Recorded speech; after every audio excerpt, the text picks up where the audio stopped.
Hey guys, tonight we transport you straight into the smoke-filled, sun-baked chaos of ancient Rome.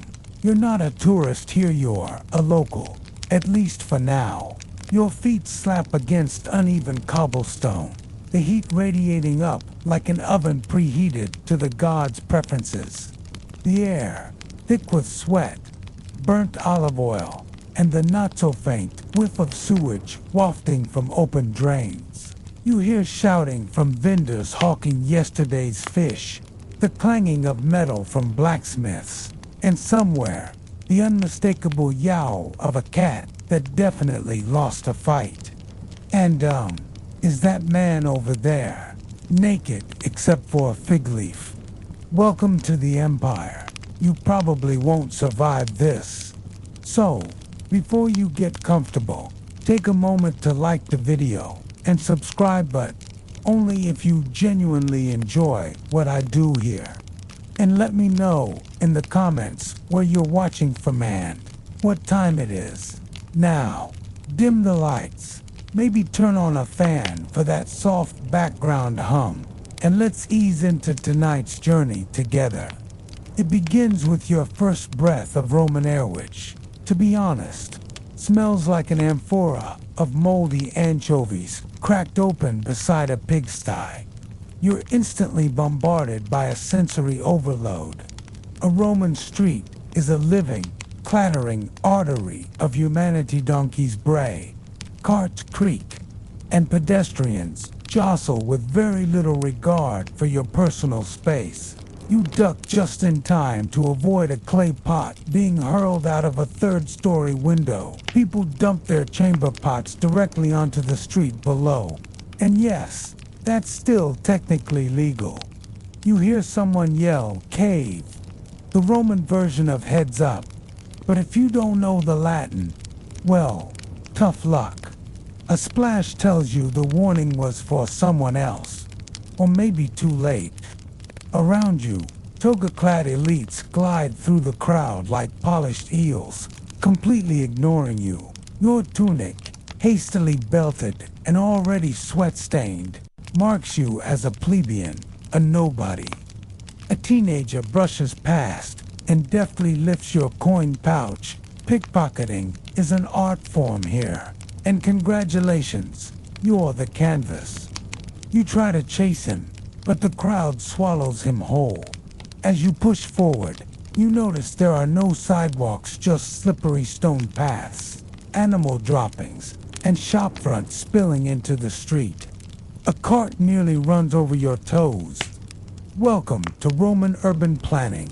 You stop at a papina, a kind of Roman fast food joint, hoping for something to eat. The counter is grimy, the stew bubbling in cracked terracotta pots. You ask for something, anything, and are handed a bowl of lentils that look like they've lived several past lives. Still, your stomach grumbles, and you down it in a few bites. No cutlery, just fingers. Nearby, a patron is loudly berating a server for watering down his wine. You learn quickly.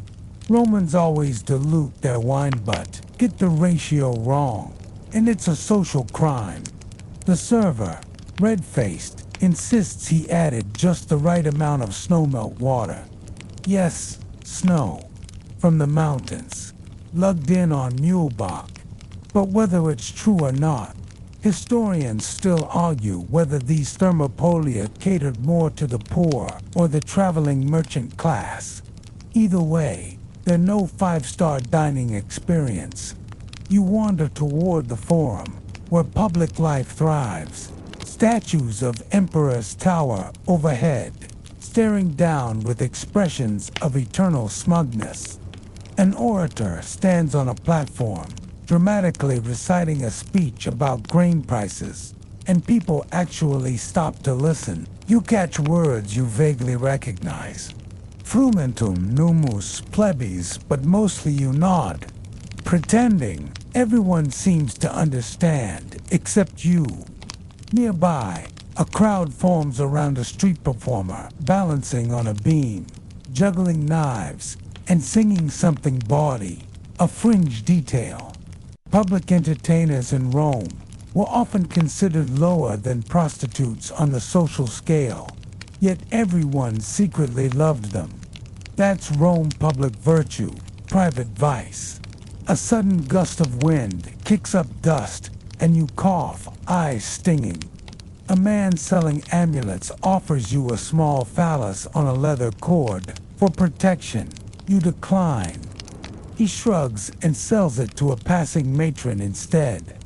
Rome is full of little charms, like that, both magical and anatomical. You realize with growing unease that there are no maps, no signs, and no friendly directions. Streets loop in confusing non-grid patterns. Every domus looks vaguely similar. You overhear someone mention Subura, and you know that's the rough part of town. You're probably already in it. Children dart between adults, some barefoot, others with matted hair and no clothes. A beggar tugs your sleeve, palm open, eyes hollow. There's no safety net here if you're injured, sick, or simply unlucky. The streets become your final address. A guard passes by in military garb, more decorative than functional. You catch the glint of his helmet, then notice he's not watching for crime. He's watching the crowd for murmurs of dissent. Roman order is as much about appearance as enforcement. Across the street, a man with scrolls under his arm dodges a goat. He's a scribe, probably educated, maybe even literate in Greek. You, however, are not. Another man yells from a platform about the glory of Mars, the savior of soldiers, as he whips himself with a vine branch. You don't know if it's a ceremony or just Thursday. Rome is performance, religion, and spectacle, all overlapping without warning. The sun climbs high, and the stone buildings reflect the heat like mirrors. Sweat clings to you, and you feel dizzy. There's no cold water fountain, no ice latte. You stumble into the shadow of a temple, hoping for relief. Marble columns rise around you, enormous and eerily silent. Inside, a priest mutters over burning incense, and the scent is dizzyingly sweet frankincense mixed with animal fat. An acolyte eyes you suspiciously. You're not supposed to be here. You back out quietly. It's noon, or close to it. Bells don't ring. There's no clock tower. You tell time by the sun, which is now blistering directly overhead. You haven't seen a single tree all day. There's no shade in this jungle of stone and smog. A vendor tries to sell you a faded mosaic of Hercules. You consider it, then realize you have no money. Remember the pickpocket. Even if you did, Roman coinage is complex, and you'd probably get scammed anyway. The denarius might be real, or just tin with a silver coating. You pass a group of men gambling with dice, shouting in rapid Latin, surrounded by the smell of stale wine and body odor. You watch the game for a moment before realizing the dice are weighted. No one seems to care. Cheating is part of the thrill. You edge away before they notice you watching. The day wears on, and your sandals, if you're lucky enough to have them, rub your heels raw. If not, your feet are filthy, cut, and aching. Romans walk everywhere, and roads are built for chariots, not comfort. You finally find a shady corner near a wall plastered with graffiti. Some of it's political, some obscene, some just baffling. Lucius loves a vita is scrawled next to beware of the dog. In Latin, a fringe discovery in Pompeii revealed graffiti that literally said, "I don't care what you say, I'm not buying dinner." People, it seems, never change. You sit, exhausted, and try to process everything. Rome is overwhelming, intoxicating, and deeply indifferent to your confusion. There's no guidebook, no break, just relentless, glorious chaos. If you thought you'd blend in, think again. The empire eats the unprepared. And you, poor traveler, have just begun. You think getting dressed in the morning is a hassle now. Wait until you're wrapped in layers of wool in a humid Roman summer, trying to pass as a respectable citizen without looking like you fell out of a toga-wearing disaster.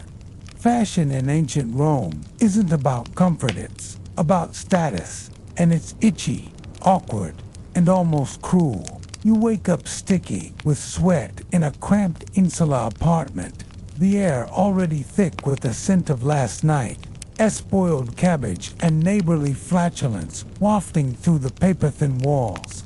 There's no wardrobe full of choices, just a roughly woven tunic made of unwashed wool that feels like someone turned a loofah into clothing. It scratches your skin in places you didn't even know could itch. You try to fasten your belt, the cingulum, around your waist, but it keeps sliding, and you realize you have no mirror. Romans didn't have glass mirrors like we do, just polished metal that offers a funhouse version of your face. You glance at your reflection in a bronze plate, wince, and give up. If you're a man, your toga vast, heavy, 6-meter sheet of wool must be wrapped with precision, pleated in exactly the right way, draped over the left shoulder, and held just so, lest you trip over it, or, worse, appear uncultured. If you're a woman, things aren't easier. The stola long, sleeveless dress must be worn over another tunic, with a palla draped over your head when going outside. All of this is restrictive, heavy, and utterly impractical, especially since undergarments aren't really a thing. Some scholars argue whether Roman women wore breastbands consistently or only during sports. But let's be honest, whatever it was, support and comfort were clearly not a high priority. You step outside and feel the sun blaze down on your head. No sunscreen. Of course, unless you count the elite women who smear a mixture of crocodile dung and chalk on their faces to keep their complexions pale. Yes, that was real. You consider it briefly, then decide you'd rather risk sunburn than smell like a Nile swamp. Your sandals' thin leather soles strapped with high doolittle to protect your feet. You feel every cobblestone, every sharp edge, every squelch of something unidentifiable. Footwear in Rome is both symbolic and sadistic. Senators have red sandals, soldiers wear hobnailed boots, slaves go barefoot. You're somewhere in between, so you get the minimalist model, absolutely no cushioning, and your toes poke out vulnerably into a world of dung, shards, and occasional rats. You walk stiffly through the streets, aware that your clothes mark you immediately. Romans could tell your class, job, and even your moral standing from your outfit. The toga praetexta has a purple border reserved for magistrates and boys of noble birth. The toga pulla is dyed dark, worn during mourning. Wear the wrong one and risk public shame, or worse, legal trouble. You spot a soldier eyeing your toga skeptically. You tug it nervously, unsure if your pleats are communicating the wrong message. A group of elite women pass by, their hair piled in towering curls, held in place with pins made of ivory and jealousy. Their cosmetics are striking white lead for pale faces, soot for eyeliner, and crushed beetles for blush. You suddenly feel very underdressed. Historians still debate whether Roman women's fashion was self-expression or submission. But either way, the maintenance was a full-time job. Hair salons, or tanzarine, were loud, gossipy, and smelled like rancid oil. You pass one now, hearing a customer shrieking as hot tongs curl her fringe. The stylist argues with another client about eyebrow shape. Ancient beauty is a battlefield. You stumble into a market and spot a vendor selling dyed tunics. The colors are stunning deep: indigo, saffron yellow, rich crimson. Then you learn the dye comes from murex, sea snails, crushed by the thousands to produce a few drops of purple. The price, astronomical. Only emperors and gods were real Tyrian purple. You reach out to touch a sleeve and are smacked on the hand. Don't touch what you can't afford. You glance down at your own sweat-damp tunic and realize you're already becoming an olfactory hazard. Romans rarely washed their clothes with water. Instead, they used urine, literal human urine, collected in pots, placed on street corners, and then poured into fulling vats.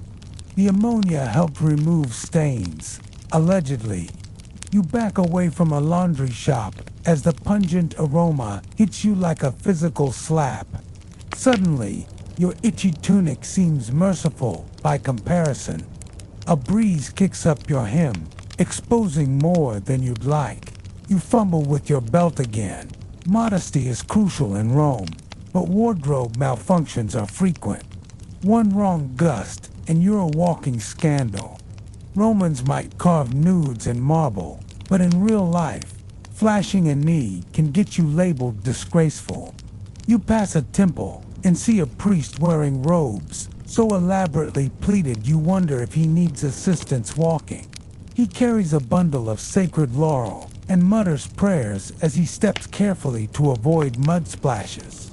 Religious officials have their own fashion code, often more elaborate than any senator's. Their garments are symbolic, restrictive, and wildly impractical. No wonder they walk slowly. A pair of young men nudge each other, laughing at someone who dared wear stripes outside of military service. Public fashion policing is real. You suddenly wish for a hoodie and jeans. Romans would find those barbaric, but at least you wouldn't be sweating through your armpits into wool right now. Somewhere down the street, a procession marches past a newly elected official, flaunting his toga with an extra-wide purple stripe, surrounded by clients and musicians. His sandals have gold studs. His tunic is blindingly white, chalked to perfection. You glance at yourself reflected in a basin of water and groan. Your tunic is already stained, your sandals scuffed, and your attempt at Roman elegance has devolved into a sweaty, itchy mess. A scholar once wrote that Roman fashion was about displaying virtue through restraint and order. You feel neither restrained nor orderly. You feel like a walking burlap sack with attitude. But remember, image is everything. Even a humble baker would take pride in clean tunics and properly arranged folds. The wealthy had slaves to manage their outfits, sometimes multiple ones. You have your own clumsy fingers and no help at all. Someone sneezes beside you, and you instinctively say, "Bless you," only to get odd looks. Romans believed sneezes were signs from the gods, often requiring their own set of rituals or superstitions. You shuffle along, your tunic riding up your thighs as you try to keep the folds in place. Your shoulders ache from holding the toga up. Your patience wears thin. You finally spot a fountain and splash some water on your face, ignoring the fishy smell. Romans used public fountains like these to wash up, refill containers, or just cool off. But the water isn't filtered, it comes from aqueducts. Yes, but passes through lead pipes. Scholars still argue whether this contributed to widespread lead poisoning among elites who drank from Ellie-lined vessels daily. Probably not a fun thought, but you're too hot to care. The sun is relentless. Your clothes cling like second skin, and you realize Fashion here isn't about comfort. It's armor, it's signal, it's survival. And unless you have servants, wealth, or decades of practice, you'll always look like a fool in a toga. Still, you trudge on, wool itching, belt slipping, feet burning, and the day has barely begun. You're already exhausted, drenched in sweat, and your feet are blistered from your sad excuse for sandals. But nature calls. And now you have to face one of ancient Rome's most notorious realities: hygiene, or more accurately, the hilarious tragedy of pretending to have any. You start searching for a place to relieve yourself and realize quickly that public restrooms are your only option, lest you want to squat in an alley and risk being yelled at by a fishmonger.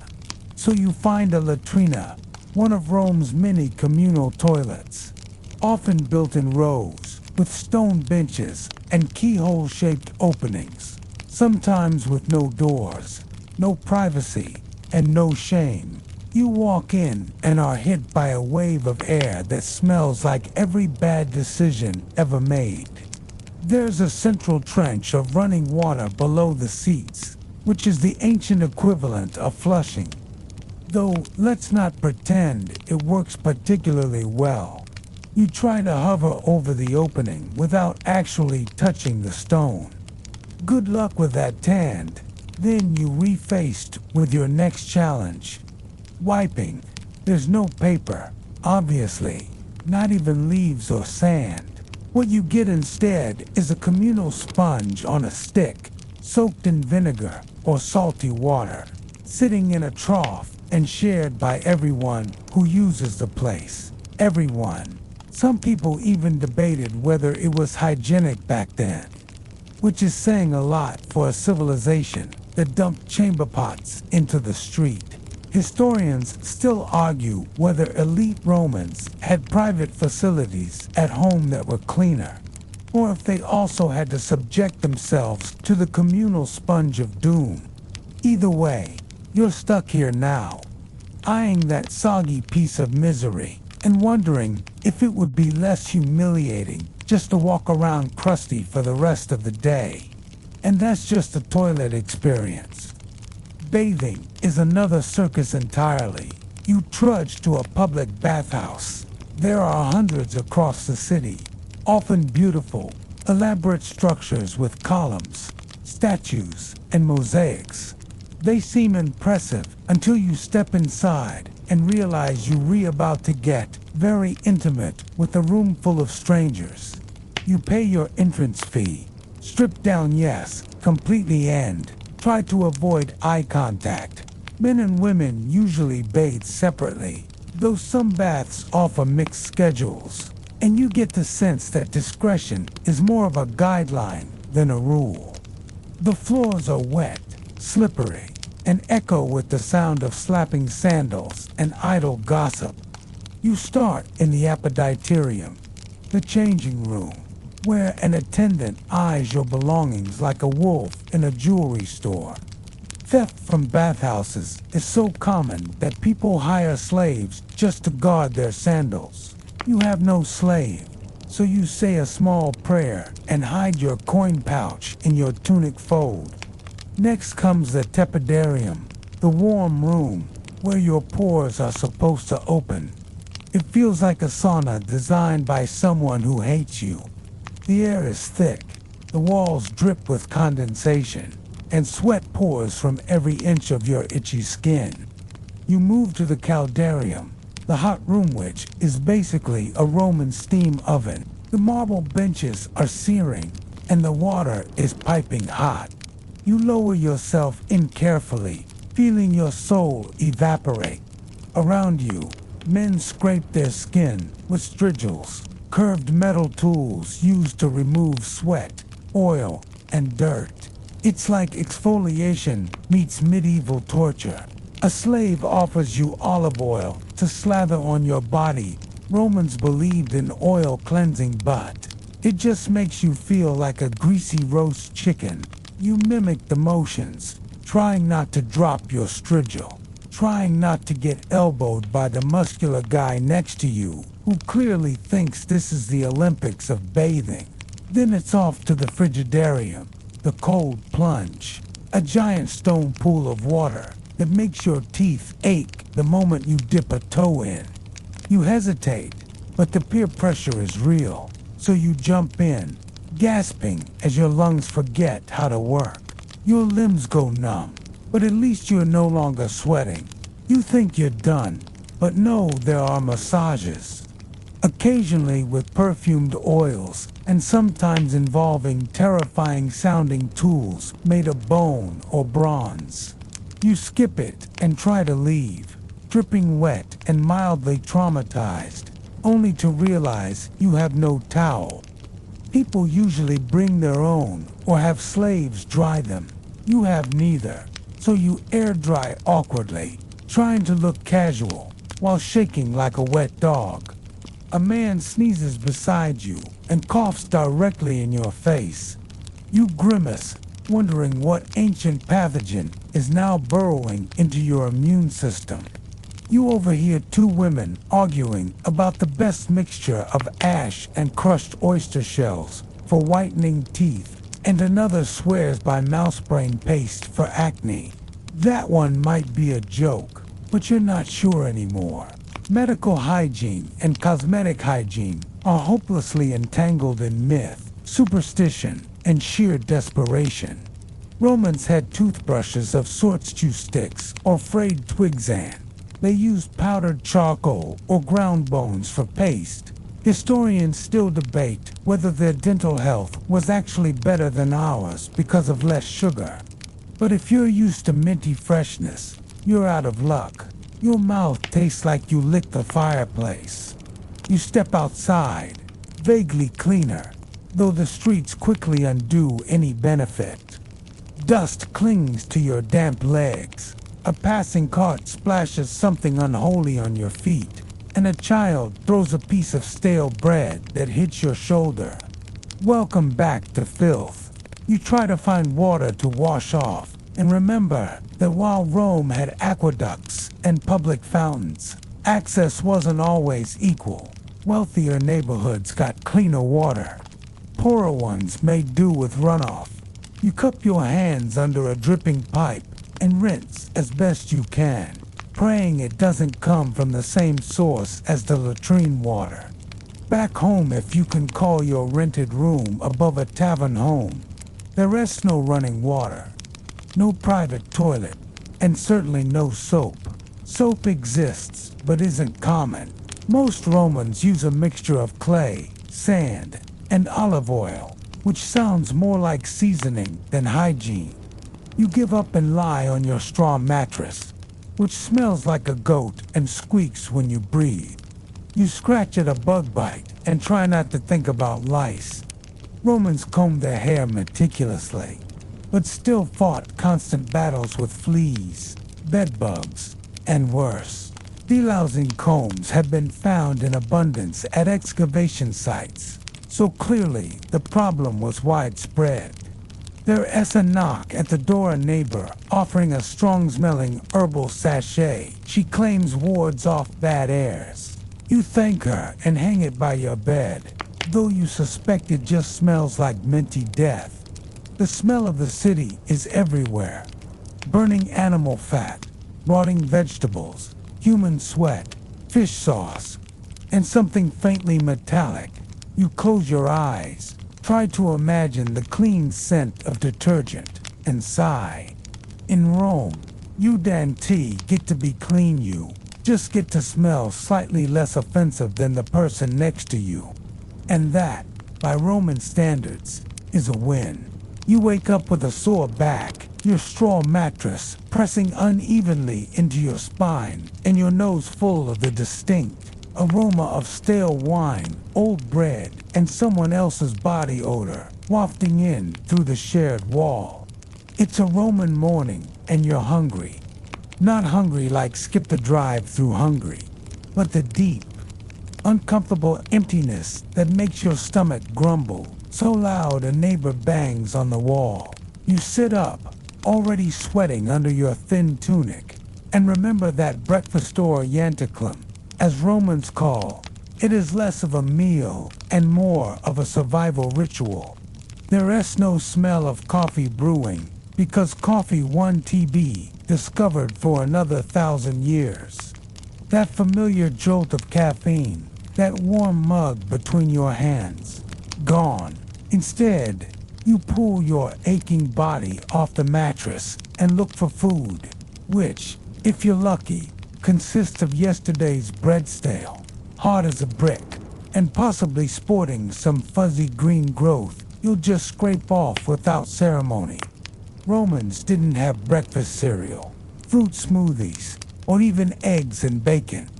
A typical breakfast is a piece of bread dipped in watered-down wine, or perhaps a smear of olive paste if you reliving large.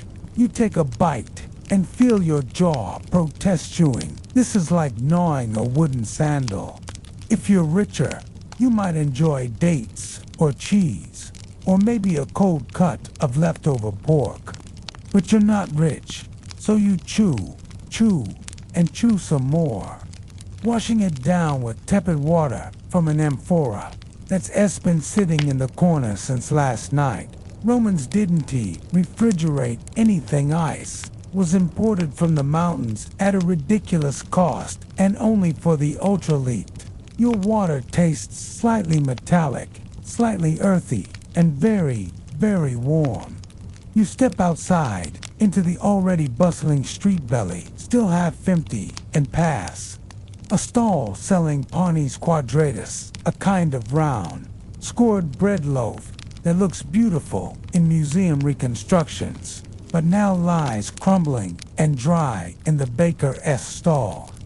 You consider buying one, but prices have gone up again.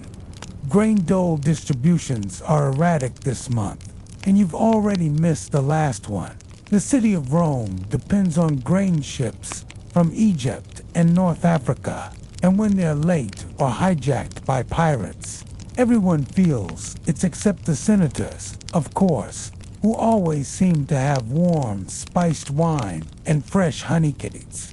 You munch on a fig from a wrinkled vendor with a crooked back, grateful for the burst of sweetness, even if it's covered in dust. Next to him, someone's frying chickpea pancakes, panis focaccias, but you don't have enough coin for one. The smell is divine, spiced with herbs and garlic, and it makes your stomach do a little somersault of longing. A group of laborers stand nearby, eating porridge out of wooden bowls pools, a gruel made of immer wheat and water. You ask for a scoop, and they laugh, offering you a spoonful with a wink.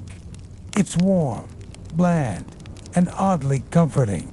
Pulse was the staple for soldiers and peasants alike, a gluey concoction with just enough calories to keep you standing upright. Some added vegetables or bits of lard, but you're pretty sure yours is just water and disappointment. Historians still debate how often Romans ate meat, and while feasts feature in all the juicy literature, the reality is most citizens rarely saw a decent cut of anything. Meat is expensive, especially in a city of over 1 million people. What you do get, though, is garam, the infamous fermented fish sauce. It's added to almost everything and smells like salted regret. You see a man pour it over his lentils like it's liquid gold and wonder how anyone got used to it. You probably will too, eventually. You wander into a taberna, hoping for a bit more to eat. These small eateries are scattered throughout the city and cater to workers and travelers. The counter displays bowls of beans, olives, dried fruits, and sometimes yesterday's stew reheated over a brazier. The smell is overpowering, a mix of old meat, spices, and the unmistakable hint of mildew. You point at something vaguely edible, hand over a chipped coin, and receive a lump of barley bread with a dollop of goat cheese. It's not bad, though the cheese is sharper than your aunt's tongue and slightly moldy. A pair of rowdy soldiers clink metal cups filled with vinegar, water posca sour, diluted drink commonly issued to legions. You try a sip and grimace. It's like drinking salad dressing, but without the salad. Still, it's hydrating and marginally safer than street water. The sun climbs higher, and food becomes harder to find. Unlike today's all-day cafes, Roman food markets don't stay open past noon. You pass a merchant selling fresh produce carrots, cucumbers, leeks and a pomegranate that looks just ripe. You pick it up, but he swats your hand away until you pay. You sigh and put it back, already calculating how to stretch the day's remaining food. A heel of bread, a wedge of pickled turnip, maybe a boiled egg if your roommate didn't eat it already. You see a boy carrying a basket of dormiceus, actual mice, stuffed with minced meat and pine nuts. It's a delicacy, the kind of thing served at banquets, and the very sight makes you queasy and curious.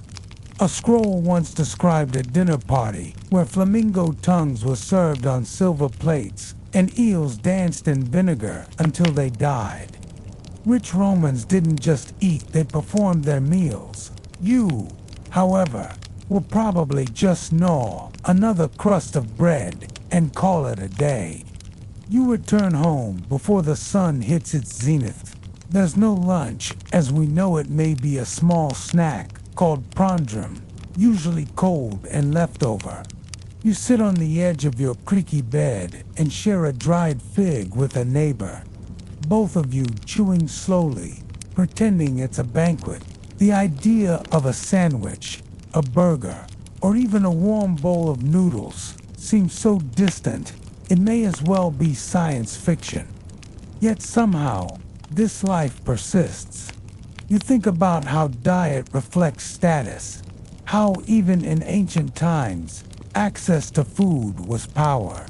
The senators dine reclining in lush villas, sipping spiced wine from glass goblets imported from Gaul, while you chew yesterday's barley cake and thank the gods for figs.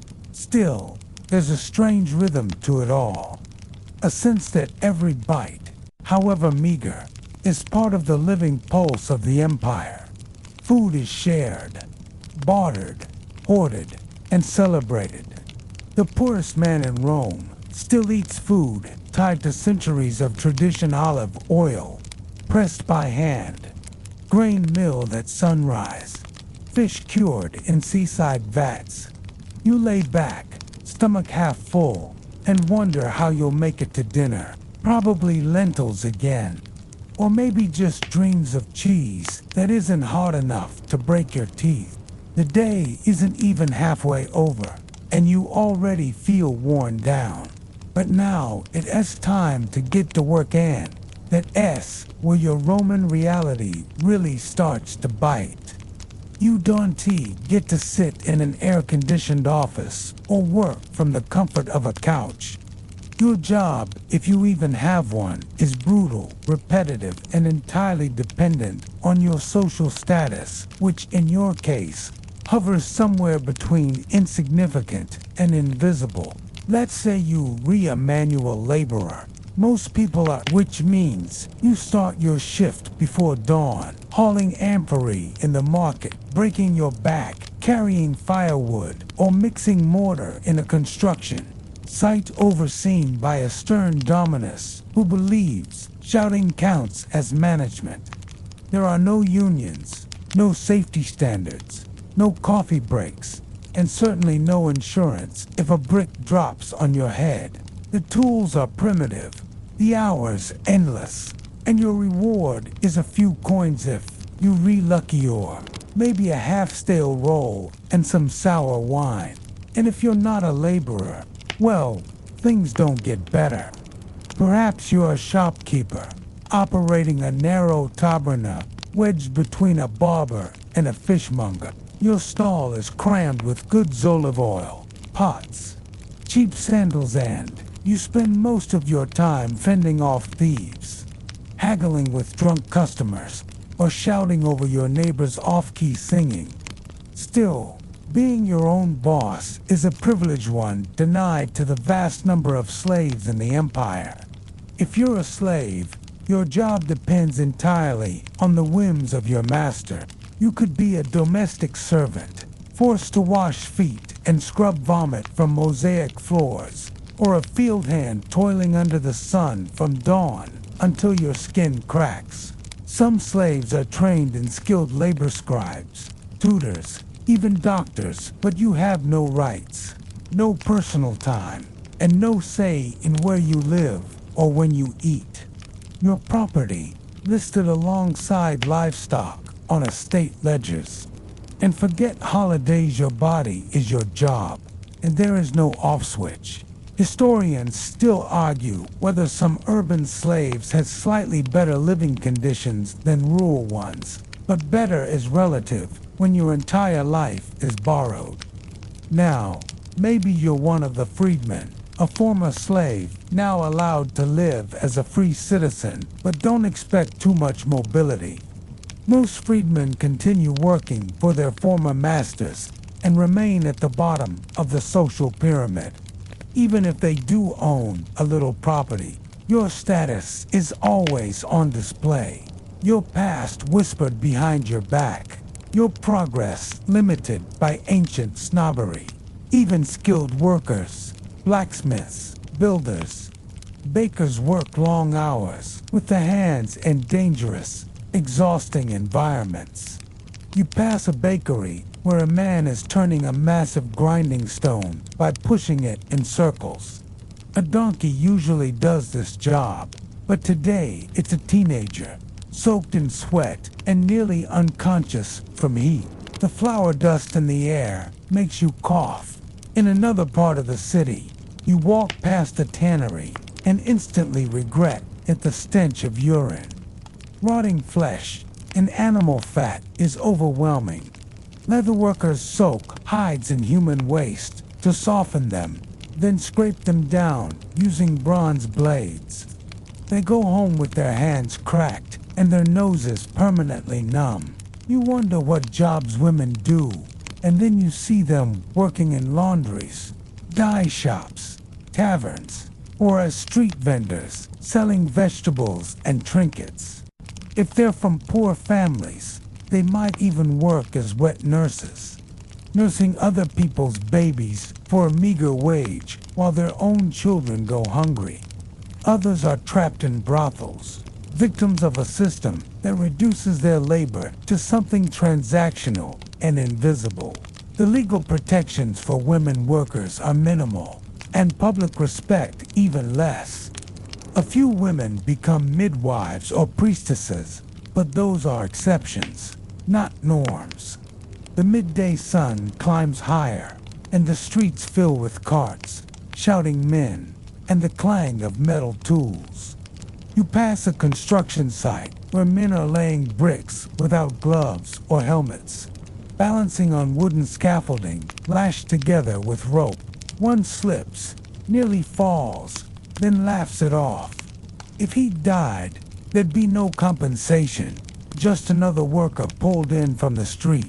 You glance up at a half-finished aqueduct and marvel at the engineering. But then you remember, every stone was placed by someone exhausted, someone like you. A man shouts down at his assistant to bring more lime mortar. His voice is hoarse, his hands shake. You move on and find a group of scribes hunched over wooden tablets, copying legal documents under the hot eye of a magistrate.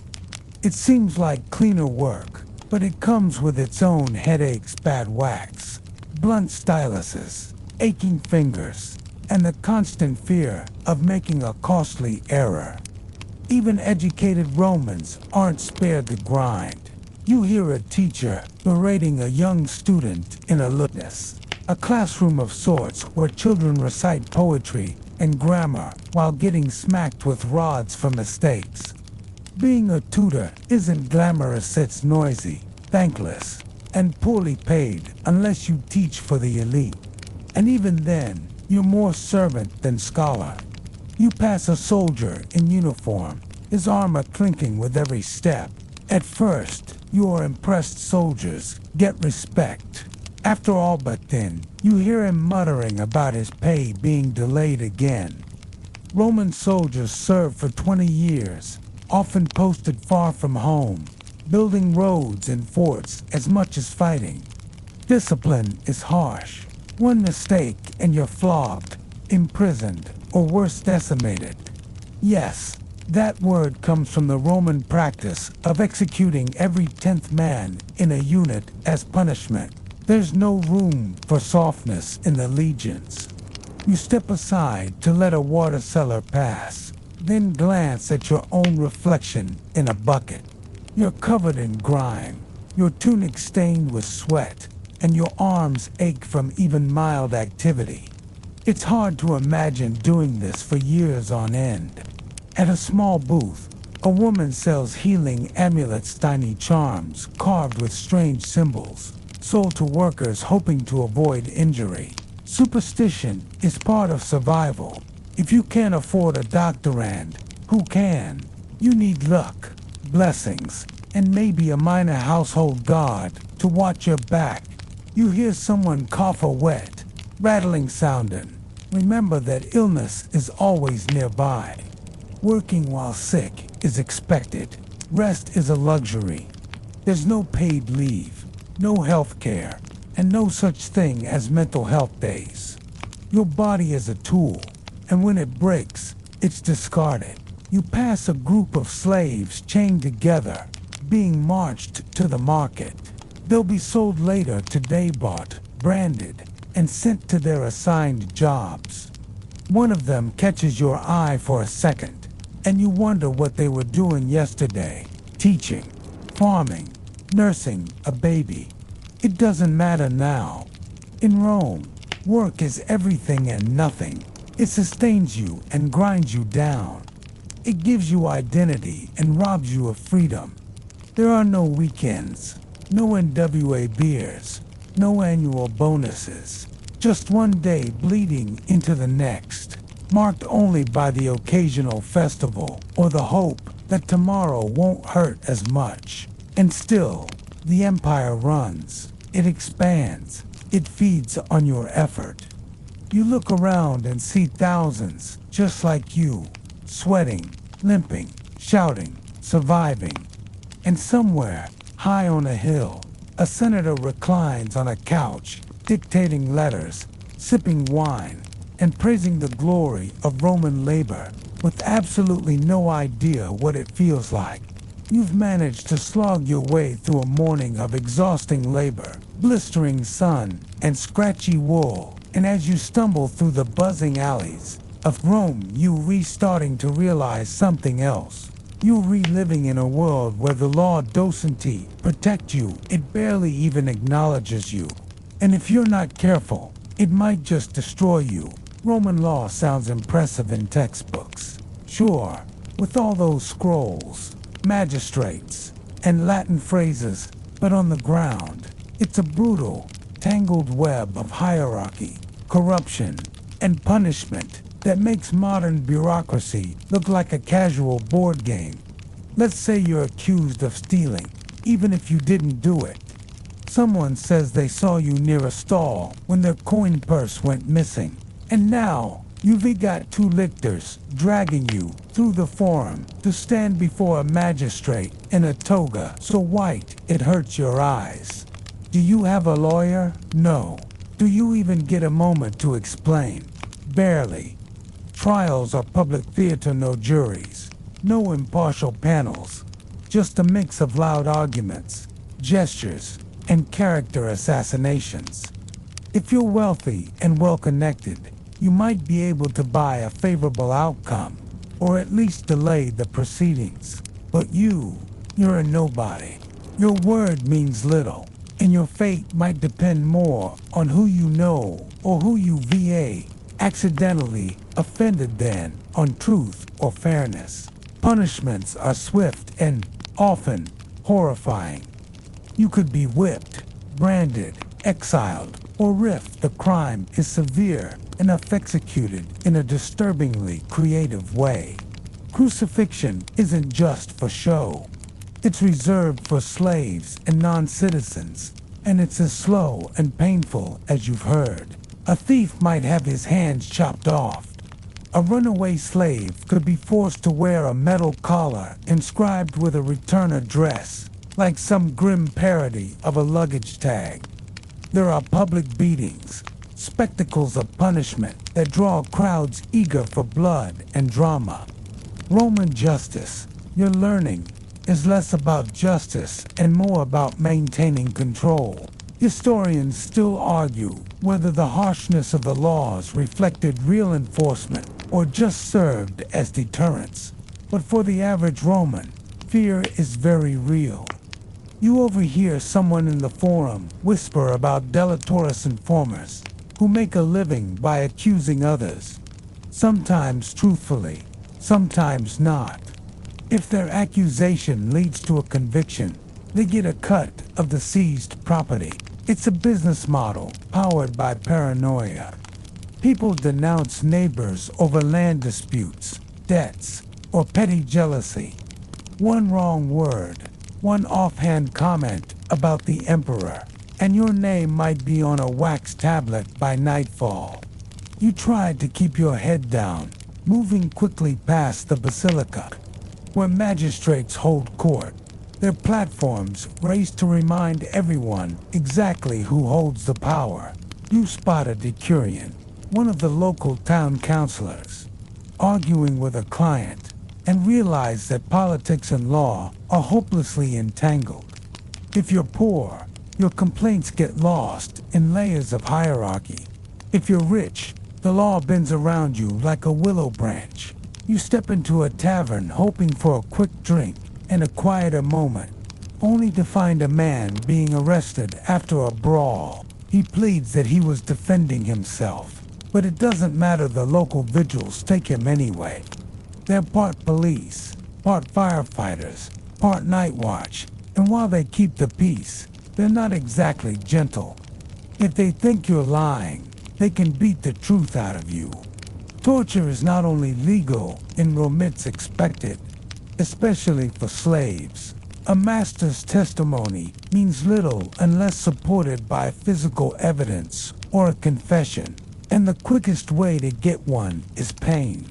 The idea of innocent until proven guilty isn't just foreign, it's laughable. You pass a prison near the Tullianum, and the smell alone makes your stomach twist. Roman prisons aren't designed for long-term confinement. They're holding cells, places where you wait for your sentence, which usually comes fast and hard. The walls are wet with mildew, the air thick with despair. You hear moaning, coughing, and the occasional scream. A jailer lounges at the entrance, picking his teeth with a chicken bone. He doesn't even glance at you. You think about the 12 tables, Rome's foundational legal code, and how they promise rights to citizens. But you quickly remember that citizenship is a rare privilege. Most people aren't full citizens. Women, slaves, foreigners, they live under different rules, with fewer protections and harsher punishments. You see a woman weeping near the Senate steps, pleading for justice after her husband disappeared during tax collection. No one stops. No one listens. You catch snippets of conversation around Yulin disputes, inheritance arguments, accusations of adultery. One man insists his neighbor cursed his wine with evil spirits. Another claims a debt from 30 years ago is still owed. Legal matters twist through generations like ivy around broken columns. Even contracts, carved into wax or stone, mean little if you can't afford to enforce them. Lawyers exist, sure jurisconsulti, but they serve the elite, and their services are expensive. They speak in endless riddles of Latin, citing precedent from forgotten centuries. More interested in flexing their intellect than helping the average citizen. You hear a rich man boast that he won a land dispute by quoting Cicero in court. His land now includes 3 extra olive trees that used to belong to a widow who can tea-read. At the temple of Jupiter, a priest argues with a vendor over sacrificial rites, and a centurion steps in not to mediate, but to escort both to a magistrate who can sort it out later. Everyone here walks on a tightrope of rules, customs, and whispered threats. Even business deals are a legal minefield. Buying property, borrowing money, even marriage requires formal contracts and oaths, all backed by a legal system that favors literacy and wealth. You remember someone saying that law is the backbone of Roman civilization, and you suppose they're right, but it's a spine made of iron rods, and it bends only for those who can afford to oil the joints. You start to understand why people fear the fasces, those bundles of rods carried by lictors, symbols of legal authority and physical punishment. They aren't just ceremonial, they're real, and they hurt. You pass a public notice board plastered with edicts, auction announcements, and trial outcomes. You can barely read them, but the few words you do recognize make your skin crawl. A woman fined for walking unescorted, a slave executed for breaking a dish, a senator exiled for insulting the emperor. Law here doesn't just keep order, it enforces hierarchy with a clenched fist. You keep walking, quieter now, your eyes on the ground. The city hums with tension. You've seen graffiti scratched into stone. Truth belongs to the gods, and maybe it does, because in Rome, justice certainly doesn't belong to you.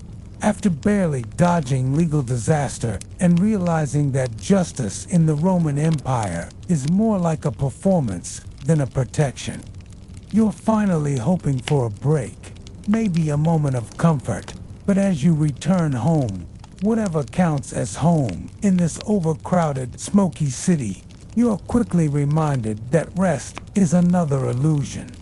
For most residents of Rome, housing is a ticking time bomb of filth, fire, and fragility. You live in what's called an insula, a Roman apartment building that rises several stories high, built not with care or long-term stability in mind, but with an emphasis on speed and profit.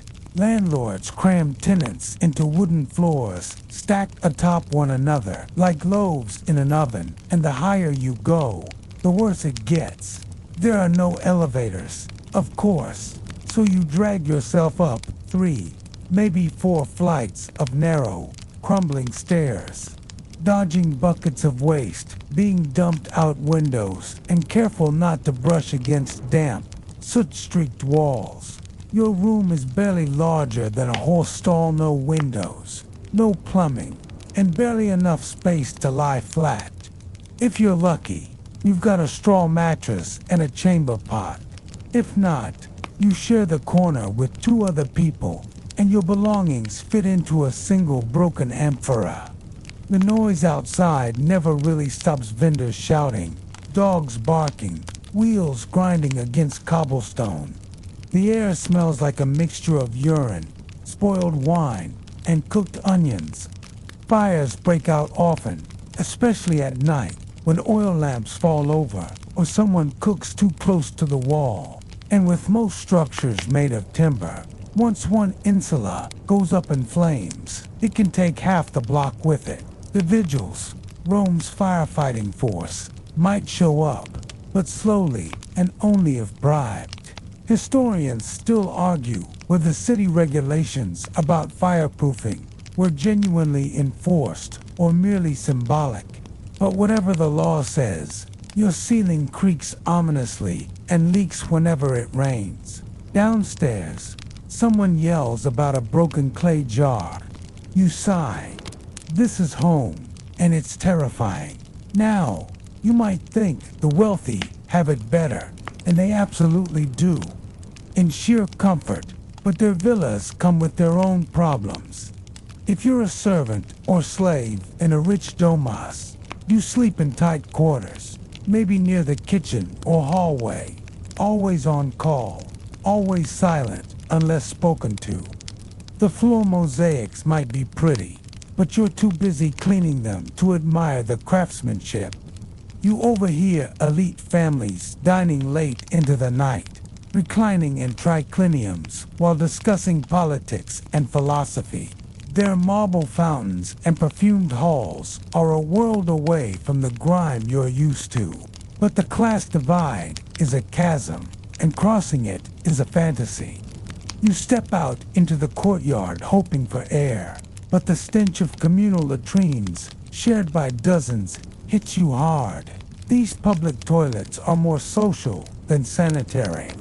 Rows of stone seats without partitions, used by men, women, and children alike. Water flows beneath to carry waste away, but not nearly fast enough. You bring your own sponge on a stick, soaked in vinegar, and try not to make eye contact. It's not a place of relief, but necessity. And if you don't live near one, you might find yourself doing your business in alleyways or chamber pots tossed from windows. The Tiber River winds through the city, but it's more sewage line than freshwater source. Garbage, waste, dead animals all float down lazily, mixing with the very water people still use to wash clothes or fetch for boiling. Diseases fester in every crevice of Rome. Malaria in the marshy outskirts, tuberculosis in the cramped upper floors. Dysentery, lice, and intestinal worms are so common they're not even worth complaining about. A sneeze is a warning. A cough is a death knell. You might wear an amulet or hang garlic to ward off sickness, but in reality, you just wait and hope.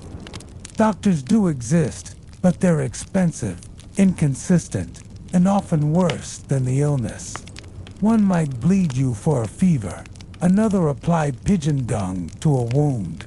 Quackery is rampant, and herbal cures pass from neighbor to neighbor like gossip. Sleep doesn't come easily. You lie there, eyes wide open in the dark, listening to rats scurry between the beams, to your neighbor snoring, to someone vomiting 3 floors below. Bed bugs crawl across your skin. You shift and hear what groan beneath you. You wonder what would happen if the floor gave way. Sometimes it does. Entire sections of insulae have collapsed under their own weight. And still, tomorrow you'll wake up, stretch your sore limbs, and do it all again. No matter how tired, you can't afford not to. Even the concept of privacy barely exists.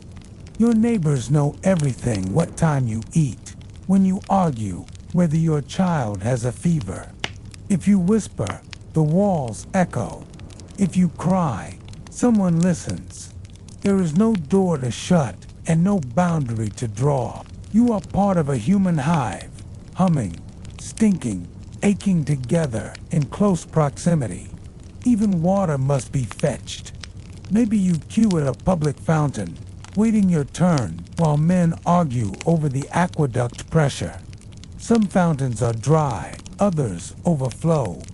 The aqueducts, marvels of Roman engineering, are massive and elegant, but inside the city, corruption siphons away supply. A rich man pays to have water rerouted into his private bath, while the public cistern in your quarter sits empty. Rome's plumbing is grand in theory, but uneven in reality. Still, when the water flows, it's a relief. You wash your face with a splash, drink a little, and watch a child bathe a ragged dog. You wonder, again, how people call this civilization. The city looks glorious from afar at its columns, gleaming temples, but at ground level, it's a dense, chaotic sprawl of sweat, noise, and survival. If you're lucky, you might live near a bathhouse, though not everyone can afford the entrance fee.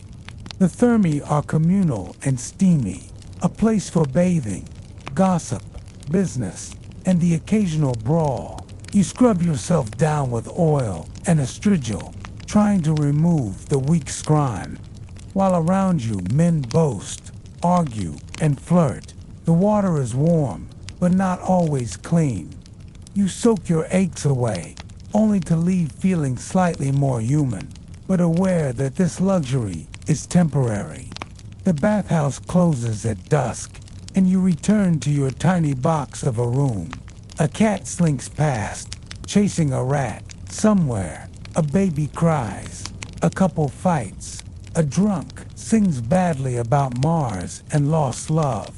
The city is never quiet. You wrap yourself in a threadbare cloth, try to close your eyes, and wonder if tomorrow the ceiling will hold, if the street will flood, if your neighbor will cough blood again. Rest is not a guarantee. Safety is not a given. Rome may be mighty, but you're just another soul trying to sleep in its restless heart. After surviving another restless, vermin-interrupted night in your creaking insula, you wake up to a new day in the Roman Empire, but it's not as if you feel refreshed. You're still stiff, underfed, and already sweating under your coarse tunic. You think maybe today you'll find a bit of pleasure, or at least something distracting to lift your spirits. You head out into the narrow street, dodging ox carts and stepping over dog droppings, and find the city humming with anticipation because today there's a spectacle at the Colosseum, and if anything can momentarily let you forget your grinding poverty, it's the chance to lose yourself in blood sport and theater. The Colosseum, or the Flavian Amphitheater, is the beating heart of Roman entertainment. Stone and shadow arranged into a monstrous oval capable of swallowing more than 50,000 people.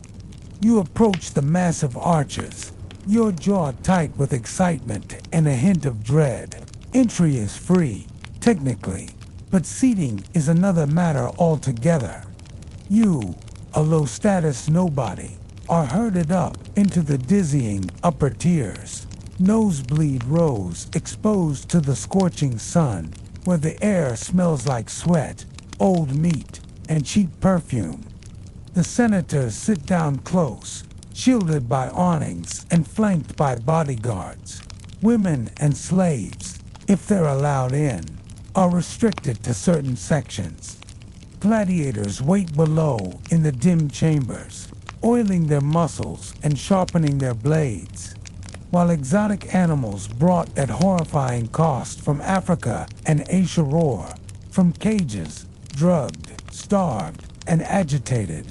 Historians still argue whether the scale of these events has been exaggerated over time or not.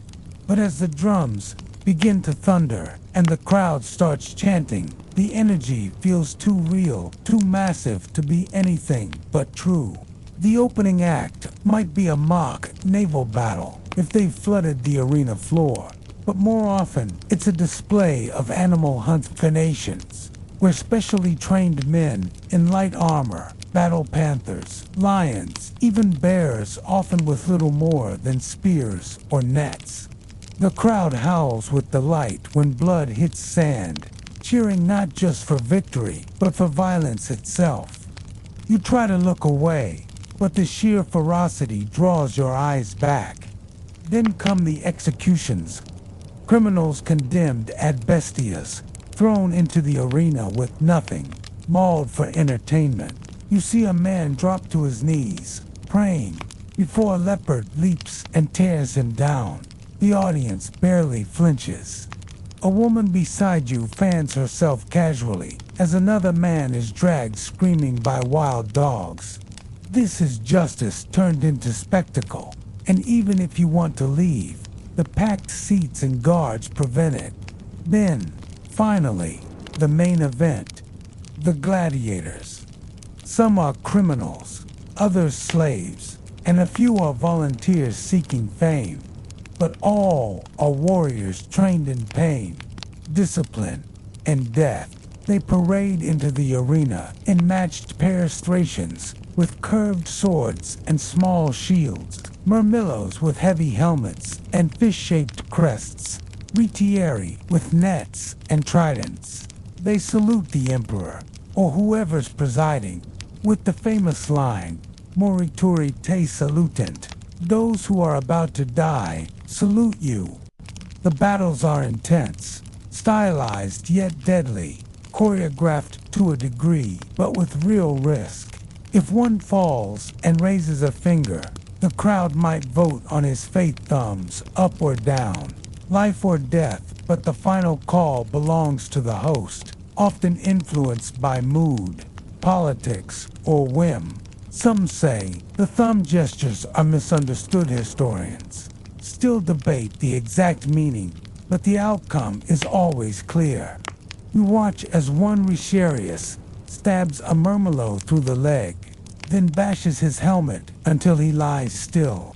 The crowd erupts, bread is tossed, wine spills, and you suddenly remember you haven't eaten since yesterday. It's as easy to forget when you read caught in the roar of tens of thousands craving blood. Rome understands that hunger for a spectacle, for distraction, it feeds it constantly, and not just with gladiators. There are chariot races at the Circus Maximus, theater plays in the open air, Odeon's public executions in the Forum, and acrobats who flip down alleyways for spare coins. You stumble across a puppet show where a wooden Hercules wrestles a snake, watched by children gnawing on honeyed dates. Laughter mixes with barking dogs and flute music from a nearby temple.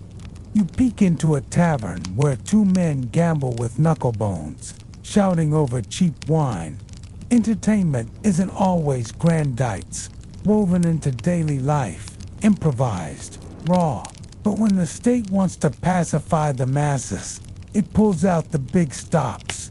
Panem, et Chassis, bread and circuses, free grain distributions at the granaries, tickets to the games, festivals that turn the city into a week-long carnival of colored robes, masks, parades, and drunken chants. You think about how even emperors use this system to secure favor. A good spectacle can forgive a bad tax. A popular gladiator can become a hero, even among elites. You hear rumors about one Spiculus, so favored by Nero that he was showered with palaces.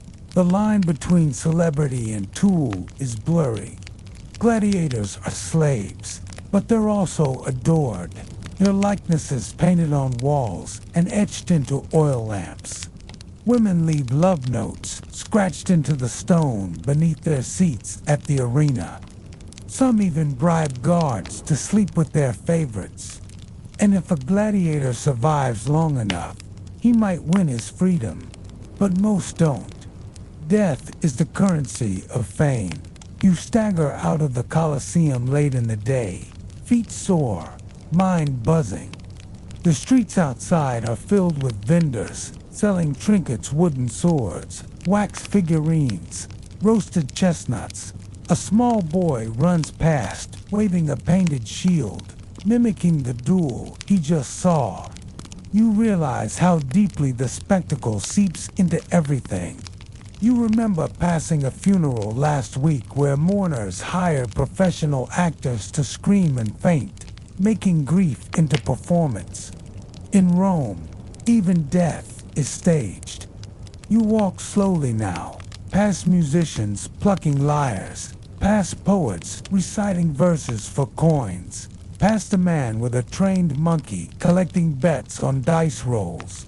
You laugh when the monkey wins. It's one of the few genuine laughs you've had in days. The city is relentless, brutal, but sometimes it surprises you. You buy a cup of warm wine and sit at the base of a statue, watching shadows stretch across the plaza. A mime performs a silent scene of a soldier lost at sea. and for a moment, the crowd watches with quiet reverence. The sun dips behind the domes, and the streets begin to glow with lamplight. The show never ends in Rome. It just changes costumes. You stand and start walking home, heart heavy, mind spinning. You've seen too much. But you also understand now why people come to the games, why they scream and cheer, why they cling to these moments. Because life here is hard, cruel, uncertain, and the only thing worse than pain is boredom. And in the Roman Empire, they've made sure no one is ever bored. You wake the next morning not to sunlight, but to the clang of metal, the shout of traders setting up stalls, and the sharp, unmistakable stench of salted fish and sheep dung wafting in through your windowless wall. If the Colosseum was where you glimpsed Rome's hunger for blood, today you'll experience its economic stomach, and it grumbles with chaos. The Roman market isn't a place you stroll through leisurely. It's an overwhelming, sweaty, competitive melee where survival and cunning are more valuable than coin. You make your way to the Forum Boreum, the ancient cattle market nestled near the Tiber, where the smell alone could knock over a seasoned soldier. Here, deals are struck with loud oaths and hand gestures, and no one trusts anyone. Traders, freedmen, slaves, and farmers from outlying villages haggle and bellow, slapping thighs and waving arms as they try to get the best price for everything from dried figs to chickens that look half dead. You dodge a runaway goat and nearly trip on a pile of leeks, while an old woman curses a butcher for shorting her on pig-s liver. You clutch your few coins tightly. Pickpockets are as common here as olives.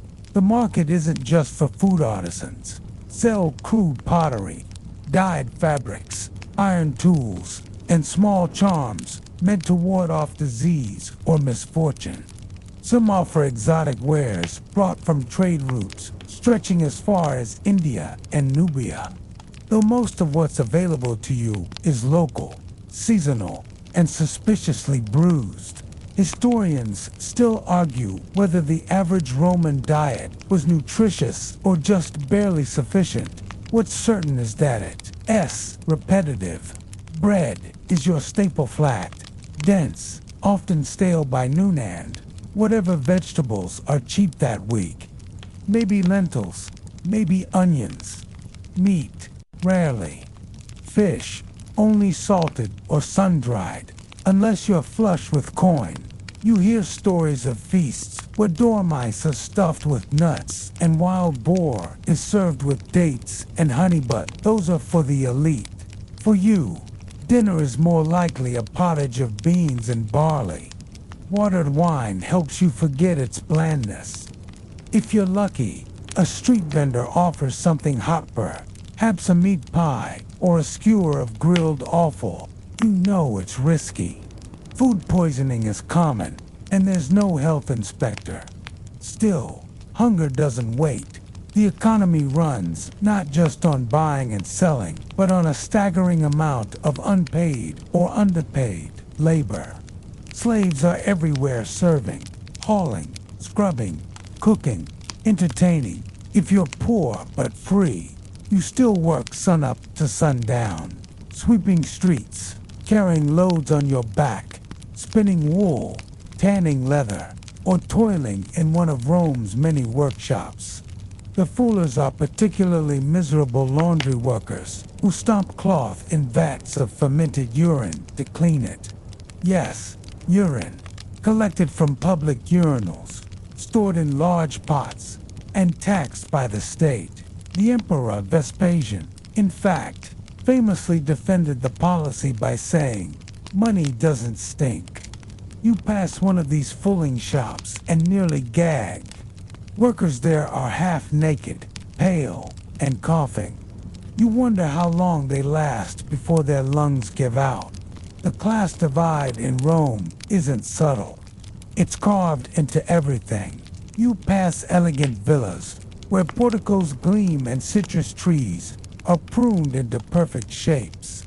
Then stumble over a beggar curled beneath a broken arch, flies buzzing around his cracked lips.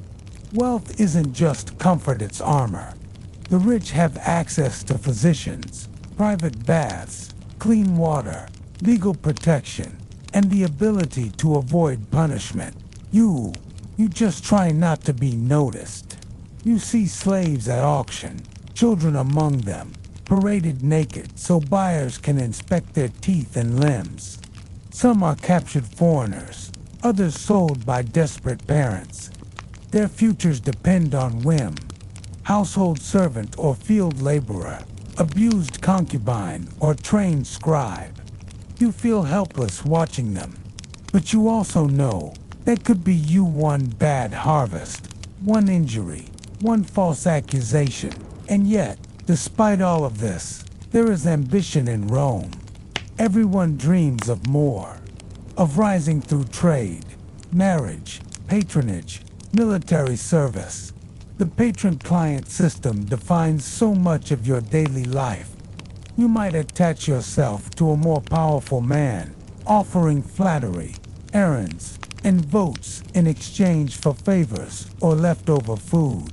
You join the morning salutation, where dozens gather outside his door, hoping to be acknowledged, maybe given a small coin or included in his retinue.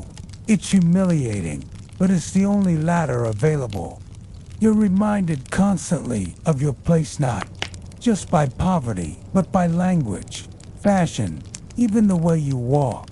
Toga or tunic, leather sandals or bare feet, rings, hairstyles, accents, they all signal status. And God help you if you get it wrong. The elite scoff openly at pretension. You hear one senator sneer at a freedman's dyed cloak, calling it ambitious linen. Still, money changes everything. A wealthy freedman can throw lavish banquets, build temples, even gain influence, though never respect. The stigma of slavery clings like smoke. You watch a group of equestrian drones, upper middle class, ride past on polished horses. And you wonder what deals, what betrayals, what luck got them there. The economy is booming in some ways, collapsing in others. Grain imports from Egypt feed the city, but at what cost? Wars rage at the edges of the empire, draining resources. Inflation creeps in. The coinage gets lighter. Corruption is rampant. Governors skim taxes. Officials take bribes. Soldiers extort locals. But Rome's machine grinds on, indifferent and immense. You think of the province's goal, Judea. Britannia places spoken of with curiosity or contempt, depending on the speaker. Rome draws their riches, their labor, their gods, and spits back Latin and law. Trade networks stretch like spiderwebs, and you are one thread among thousands. Still, small moments make it bearable. A fruit seller gives you an extra fig because you helped her son last week. A neighbor shares a pinch of salt when yours runs out. A boy plays a reed flute with surprising skill outside a bakery, and people pause, smile, drop coins. Community exists, even here. You wonder if it's enough. As evening falls, you climb back to your upper floor, arms aching, stomach half full. You pass someone reading aloud in Greek philosopher, maybe, or just showing off. You catch fragments about stoicism, about enduring hardship with dignity. You smile bitterly. You've been practicing stoicism without knowing the name. You light a lamp, stare at the flickering shadows, and count your remaining coins. Not enough, never enough. Tomorrow you'll do it all. Again by sell, bow beg, endure. You're a cog in Rome's economy, and cogs don't rest. By now, the city's rhythm pulses in your bones. You wake before sunrise, not out of discipline, but habit, drawn into the ever-turning wheel of Roman life. And this time, you decide to shadow a day in the life of a Roman soldier, or at least get as close as you can without accidentally enlisting. The legions are the spine of the empire, the force behind every conquest and every act of imperial pride, carved into stone or immortalized in friezes. You follow the trail of soldiers moving toward the castra, the garrisoned heart of military order within the city. You're not a soldier, but your face is forgettable. And as long as you don't speak out of turn or touch anything, no one stops you from trailing behind. Inside the castra, life is austere but structured. Rows of barracks, granaries, parade grounds, and the steady rhythm of marching boots on packed dirt. Soldiers are drilled constantly with wooden swords heavier than real ones to build strength and instill instinct. The centurion barks orders, his voice hoarse from years of commanding both respect and fear. These men, most of them not even Roman, have sworn a long oath 25 years of service, during which they give everything: blood, loyalty, and identity. In return, they get discipline, modest pay, a bed of straw in shared quarters, and perhaps, if they survive, land and citizenship. You overhear a recruit grumbling about foot rot, and another joking about the lice in his tunic, forming their own legion. There's camaraderie here, but it's the rough kind forged in suffering. A senior officer walks by, his breastplate polished, his expression carved from marble. The younger soldiers straighten. The hierarchy is rigid and enforced with whips if necessary. Punishments are legendary decimation. For example, where every 10th man is executed if a cohort shows cowardice. Historians still argue whether decimation was common or symbolic, but its threat is real enough to keep men in line. Weapons training is relentless. Short swords, gladiator javelins, pila, and heavy rectangular shields, scuda, all designed for tight, brutal combat. You watch as soldiers practice in formation, rotating like clockwork, shields raised, blades stabbing with terrifying precision. It's not glamorous. It's designed to kill quickly and survive. The Roman army doesn't admire flair. It rewards efficiency. Logistics are everything. Soldiers build roads, bridges, and forts as readily as they fight. You hear one grumble, "We conquer a place, then build a better version of it." Discipline extends to diet and hygiene too. Rations are simple but consistent: grain, dried meat, sour wine. Latrines are cleaned regularly, bathhouses enforced. There's even a form of field dentistry, though judging by the groans from the medical tent, it's more torture than treatment. Still, the army keeps its men alive longer than most employers in the empire. Morale is bolstered by ritual and myth. You glimpse an altar to Mars, god of war, where soldiers leave offerings before a campaign. Superstition is common: amulets, tattoos, whispered charms before battle. One soldier shows another a carved gem set into his ring, claiming it saved him from an arrow. You don't question it. In a world this brutal, any comfort is sacred. You leave the castra and head toward the outskirts where veterans live, granted small farms or stipends in theory, though reality often looks like run-down villas and fading glory. One invites you in for a drink, his voice gravelly, his hands thick with old scars. He fought in Dacia, then Britannia, then Bacon Gaul. He shows you a dented helmet and a faded banner he kept from a siege. You ask if it was worth it. He laughs, then coughs, then says only, "I came home." Most didn't. You think about the families left behind, the children grown without fathers, the wives who remarry or are sold off. Rome glorifies the soldier, but doesn't always care for him once he's used up. There's honor, sure, but it's the kind you can't eat. The army is also a tool of expansion and oppression. You've heard whispers from travelers of burning villages, of crucified rebels, of taxes demanded at sword point in distant lands. Not every campaign is noble. Not every legion is righteous. But Rome is hungry, and the army feeds that hunger.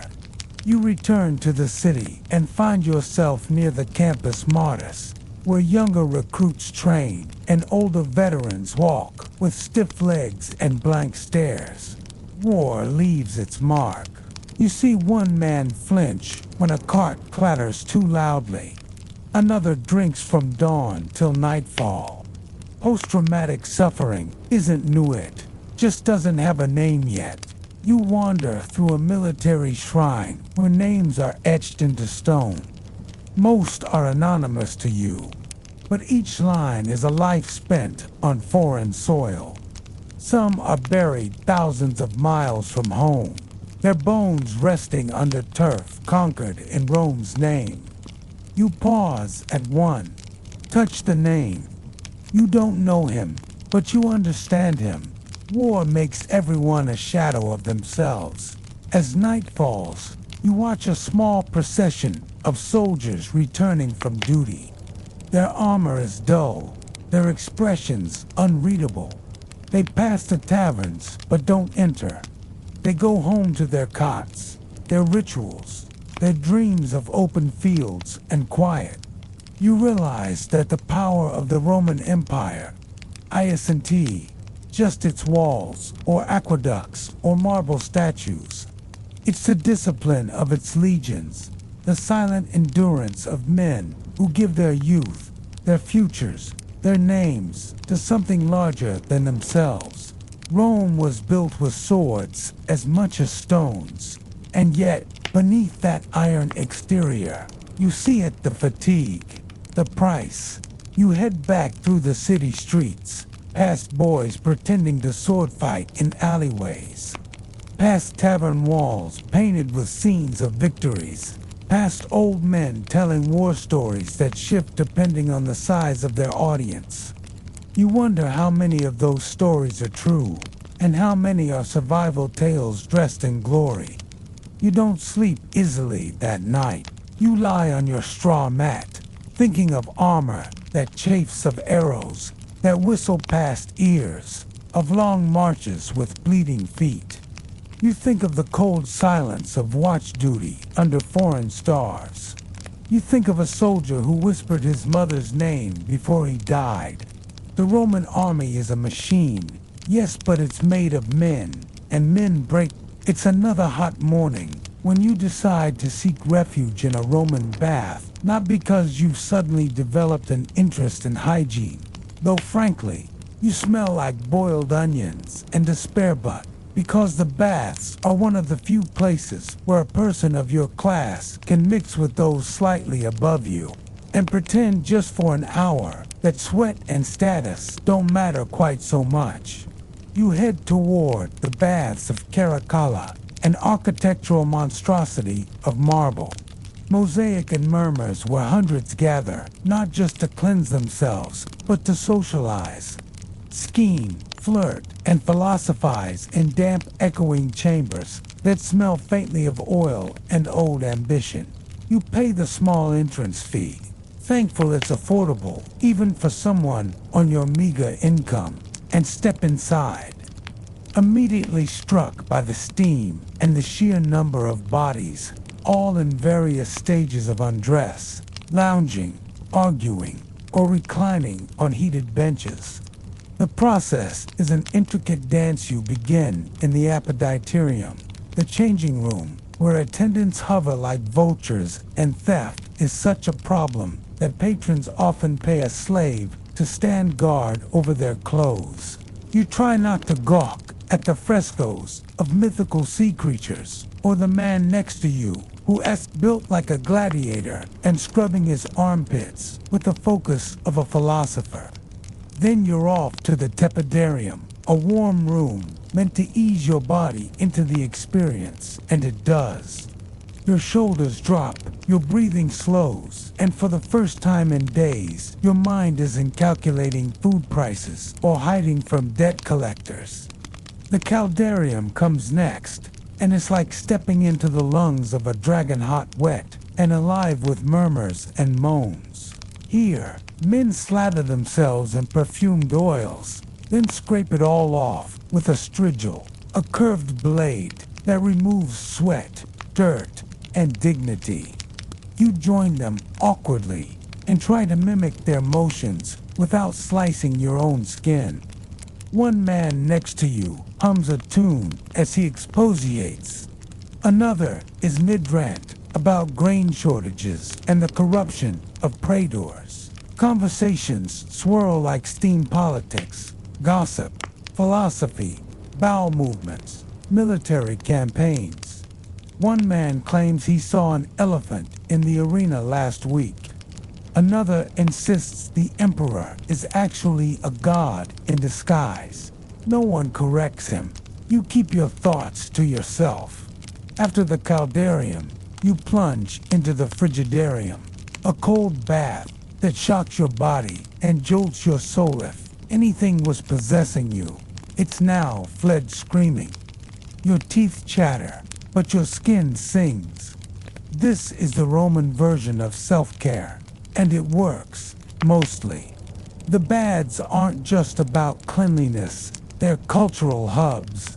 Some have libraries, lecture halls, or courtyards for strolling. Vendors offer wine, honey cakes, and roasted nuts. Musicians play soft tunes on lyres and flutes. A poet recites verses nearby, trying to draw a crowd that mostly ignores him in favor of arguing about gladiator stats. You hear two men debate the best way to manage a vineyard in Latium. Neither owns one. Someone mentions a new aqueduct planned by the city engineers. Someone else scoffs, says Rome doesn't need more water, it needs fewer people. You drift among them, unnoticed and perfectly content to be so. Historians still argue whether the baths were egalitarian spaces or subtly stratified you. Notice that while technically open to all freemen, the wealthy have their own rhythms, their own oils, even their own bath times to avoid the midday rush of commoners. Still, there's an illusion of equality here that feels rare and refreshing.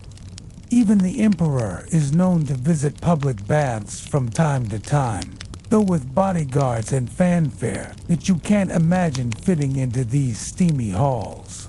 Bath culture is deeply tied to Roman ideas of health. Doctors, some Greek, some native-born, many just good talkers with herbs believe in balancing humors, and baths help expel the bad ones. You overhear a balding man explaining that sweating removes melancholy. His companion just nods and eats another fig. There are real health risks. Of course, communal spaces mean communal illnesses. And you've heard of outbreaks of skin disease, respiratory infections, and something politely called bathhouse boils. But no one seems deterred. The experience is too soothing, too ingrained. You float, literally and figuratively, in the nataccio, an open-air swimming pool, where the water is cool and the sunlight filters through columns that soar above like petrified thunderclouds. Children splash, men argue over dice games played on the marble edges, and you feel just for a second like Rome ice and tea, a brutal engine of conquest and survival, but a civilization that truly believes in living well. Then a boy pees in the water and ruins the moment. You get out, dry off with a borrowed cloth, and watch the wealthy slather themselves in imported myrrh, while you settle for a bit of olive oil and hope. One fringe fact you overhear from a wiry man with suspiciously white teeth: crocodile dung, mixed with natron, was once used by certain Roman women as both a contraceptive and a facial cream. You hope he's joking. He's not. You decide it's time to leave. Outside, the real Rome greets you like a slap loud, grimy, alive. You step over a man vomiting wine onto the cobblestones, then dodge a pair of lovers arguing over the price of a love charm. The spell sellers on the corner are already lighting incense, promising eternal devotion or swift revenge for a few copper coins. You feel lighter, cleaner, but also aware that the baths are a temporary spell. Rome doesn't stay washed for long. Still, you'll return. Everyone does. They say if you want to understand a people, watch what they do with their leisure. The baths show Rome in all its contradictions: luxury amidst decay, equality alongside pretense, ritual masking reality. As you walk back home, your skin still tingling, your mind already rehearsing tomorrow's tasks. You pass a street artist painting a small fresco of Neptune surrounded by seahorses. He hums to himself and doesn't look up. You drop a coin in his bowl. He nods, almost imperceptibly. Maybe this is the real magic of Rome, not just the monuments or the emperors or the battles carved in triumphal stone, but these ordinary rituals, these pockets of stolen serenity. You slept on a dirt mat last night. You'll eat boiled lentils for dinner, and yet you just spent the afternoon pretending to be a citizen of the greatest city in the known world. Maybe that's enough. You wake up craving quiet, but Rome doesn't understand that word, and so you do what any overstimulated city dweller might do. You flee to the countryside, or rather to the Roman version of it, which isn't exactly pastoral bliss, but is still a few decibels below the chaos of the Forum. You hitch a ride on a farmer's cart, bumping along the Via Appia, past miles of tombs and vineyards. Olive trees, stretching like lazy sentinels across the golden hills. The city thins behind you, its marble and smoke replaced by dust and bird calls. And for the first time in days, you can hear your own thoughts without interruption. Your destination, a Roman villa, one of those sprawling estates owned by the elite, who like to pretend they re-simple landowners while dictating the fates of hundreds from a shaded veranda. The villa you approach is smaller than the grand senatorial estates, but still impressive, with stuccoed walls, a central courtyard, and a peristyle garden blooming with roses and laurel. You're here under the pretense of helping with the olives, though your real plan is to observe and absorb. The master is a waiter, probably in the city, giving a speech or seducing someone else as wife, so you mingle with the staff. A patchwork of slaves, freedmen, and hired hands who run the estate like a miniature empire. The villicus, or estate manager, eyes you with suspicion but lets you tag along. He's gruff but competent, managing grain yields, irrigation, animal care, and labor schedules with a kind of grim poetry. Farming, you quickly learn, is both science and gamble. One bad rain, one pest infestation, and you're praying to every minor harvest deity you can remember. You wander through the orchards, the wheat fields, the goat pens, all while dodging the biting sarcasm of the vineyard slaves who've developed their own dialect of insults and vineyard songs. They mock the city for its soft hands and weaker backs. One of them, missing half an ear, teaches you how to test a grape's sweetness by smell alone. You nod, pretending to understand. Lunchtime is taken in the taberline, a shaded room that doubles as a kind of rustic boardroom. Food is rustic two-barley porridge, figs, dried fish butt, plentiful. You eat with your hands, wiping them on a cloth that might have been clean in the time of Augustus. Over the meal, the cook regales you with a tale about a snake that once coiled inside a bread oven and caused a week of omens. No one believes him, but everyone listens. That's the countryside rhythm's low, cyclical, rich in rumor. And yet, for all its calm, there's an edge here. You sense it in the eyes of the workers, in the rough calluses on their hands, in the way they glance toward the main house with a mix of resentment and resignation. Life on a villa isn't a pastoral painting, it's a grind. The slaves do the worst of it, plowing, shearing, pressing oil, all under son and overseer. You ask one if the master is fair. He shrugs. Fair dies before winter. There's no rebellion here, not openly, but there's a quiet bitterness that sticks in your throat longer than the wine. And yet, some slaves rise. You meet a pedagogus, a teacher slave tasked with tutoring the master's sons. He's Greek, erudite, and quietly defiant. He speaks of philosophy and freedom in the same breath, though he never finishes his sentences. You meet a freed woman who runs the household accounts like a consul commands a legion.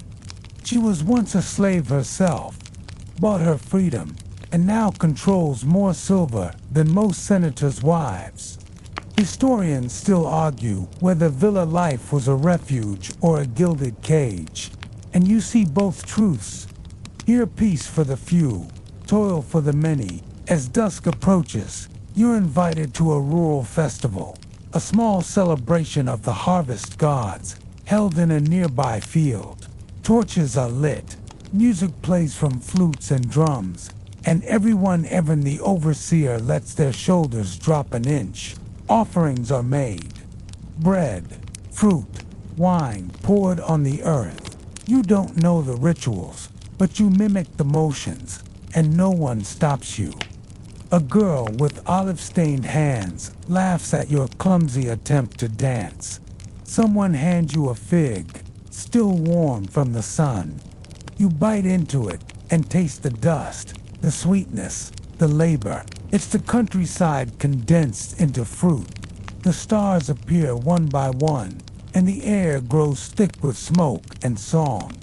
You overhear an older man saying the crops are the best they've been in 5 years.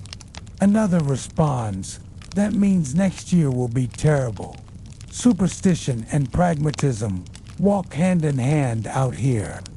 One quirky belief you hear whispered near the fire. If you sing to the olives at night, they grow juicier. A boy hums a lullaby to the trees, half mocking, half serious. You find yourself doing the same under your breath. Later, lying under a fig tree with your back against the dry earth. You realize this might be the most human moment you've had in Rome or beyond. No noise, no politics, no marble pretensions, just sky, dirt, and stories. You sleep that night in a storeroom, tucked between sacks of grain and a cat who refuses to move. It's not comfortable, but it's honest. In the morning, you wake with the workers, rinse your face in a trough, and take a moment to breathe in the stillness. You know you have to return to the city, to its madness and marvels. But for now, you savor the silence, the slow rhythm of the land, the laughter of those who've learned to survive it. The villa isn't paradise, but it's a part of Rome too. Maybe the most enduring part. Empires crumble, cities fall, but the olive trees keep growing. Back in Rome, The city greets you with its usual roar, a soundscape of clattering carts, barking dogs, shouted arguments, hawkers pushing their wares, and somewhere always a distant hammering, like the city is constantly trying to rebuild itself before it even has a chance to decay. And today you, VE, decided to immerse yourself in the most peculiar and paradoxical of Roman fascinations. Entertainment through violence, because while you've heard tales of the Colosseum and its spectacles, nothing quite prepares you for being inside, for the sheer magnitude of controlled chaos that unfolds when thousands of people gather to watch men bleed in the name of honor, punishment, or simply amusement. And as you approach the Flavian amphitheater, the crowd thickens, buzzing with anticipation. Vendors hawking wine, sausages, and cushions for those with sore backs and long attention spans.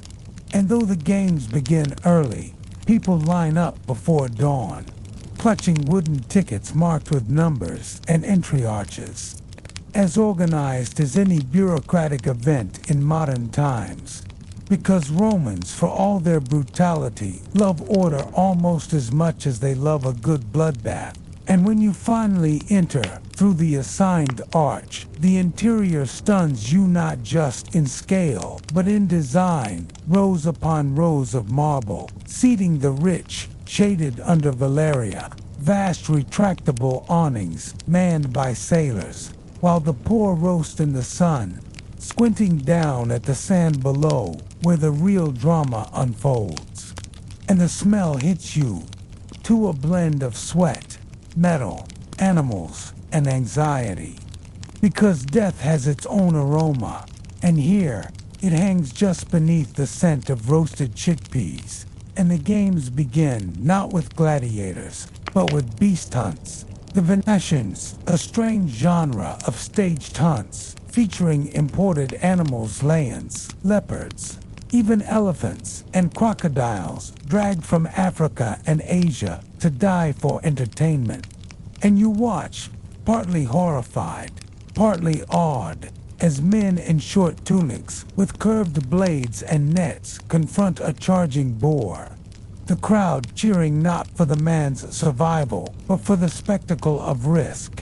And when the boar gores his thigh, there's an audible gasp, then applause, and a team of attendants rushes in to drag him off, replaced almost instantly by another. And you realize, grimly, how replaceable human life becomes when entertainment is state-sponsored and cheap. And then come the executions public, punishments designed as moral theater, where condemned criminals are paraded before the masses and killed in ironic, thematic ways. An arsonist burned alive, a murderer forced to fight, blindfolded, a thief tied to a pole. While wild dogs are let loose and the audience watches, not with sorrow, but with the same attention you'd give to a well-written play. Because this is their version of Netflix, brutal and unflinching, sanctioned by emperors as both a gift and a warning. This is what happens if you cross the line. And then, finally, the main event. The gladiators, who enter not as mere slaves, but as stars of a dark pantheon, cheered and admired despite their origins, because Romans love a fighter, especially one who knows how to die dramatically. And the match you witness is between a Murmillo, armed with a gladius and a heavy shield, and a Reciarius, net-wielding, fast, almost dancer-like.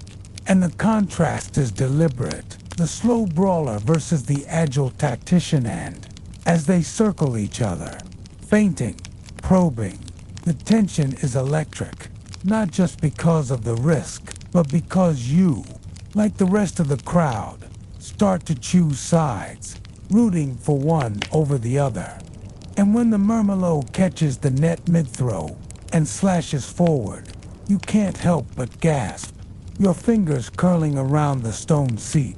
And when he wins bleeding, panting, standing over his opponent, who holds up two fingers in a plea for mercy. The crowd roars, waving hands in the air, thumbs mostly up, but not all, because mercy is never guaranteed, and the final decision rests with the editor of the games, a magistrate, or even the emperor himself. And today mercy is granted. The Ritiarius, dragged off to live and fight another day, and the victor parades briefly, saluting the crowd, possibly whispering thanks to Nemesis, the goddess of fortune, who rules here more than Mars ever did.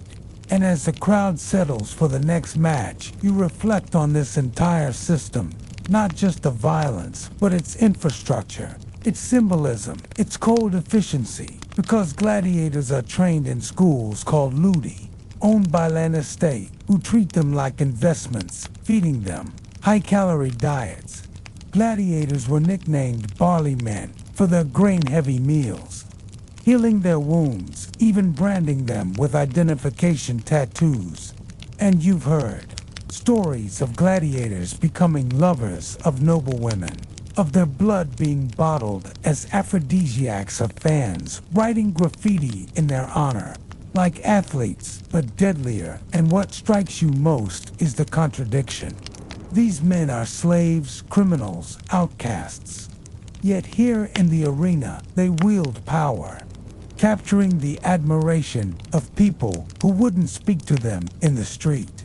And historians still argue whether gladiatorial combat was primarily a tool of oppression or an odd form of elevation, because some gladiators did win freedom. Their wooden sword Rudiza, symbol of release, though most died long before that, often anonymously, their names lost beneath the roar of 1,000 games. And as the sun shifts across the Colosseums, stones casting long shadows over the sand now stained with red, you look around and notice the audience. Their faces are alive, animated, shouting and cheering, not in cruelty exactly, but in catharsis. Like this spectacle allows them to discharge their own fears of violence, chaos, death, through someone else's suffering. And perhaps that's the real function of the games. Not just distraction, but ritualized fear management, a kind of societal therapy, where Rome sees its demons enacted and conquered, even if only for a moment. And yet not everyone loves. The game's philosophers like Seneca criticized their cruelty. Early Christians decried them as morally corrupt. And eventually, centuries later, the games would fade as the empire shifted and Christianity rose. But right now, in this moment, none of that matters, because the crowd surges as a new fight begins, and you find yourself swept up again, not in approval, but in wonder.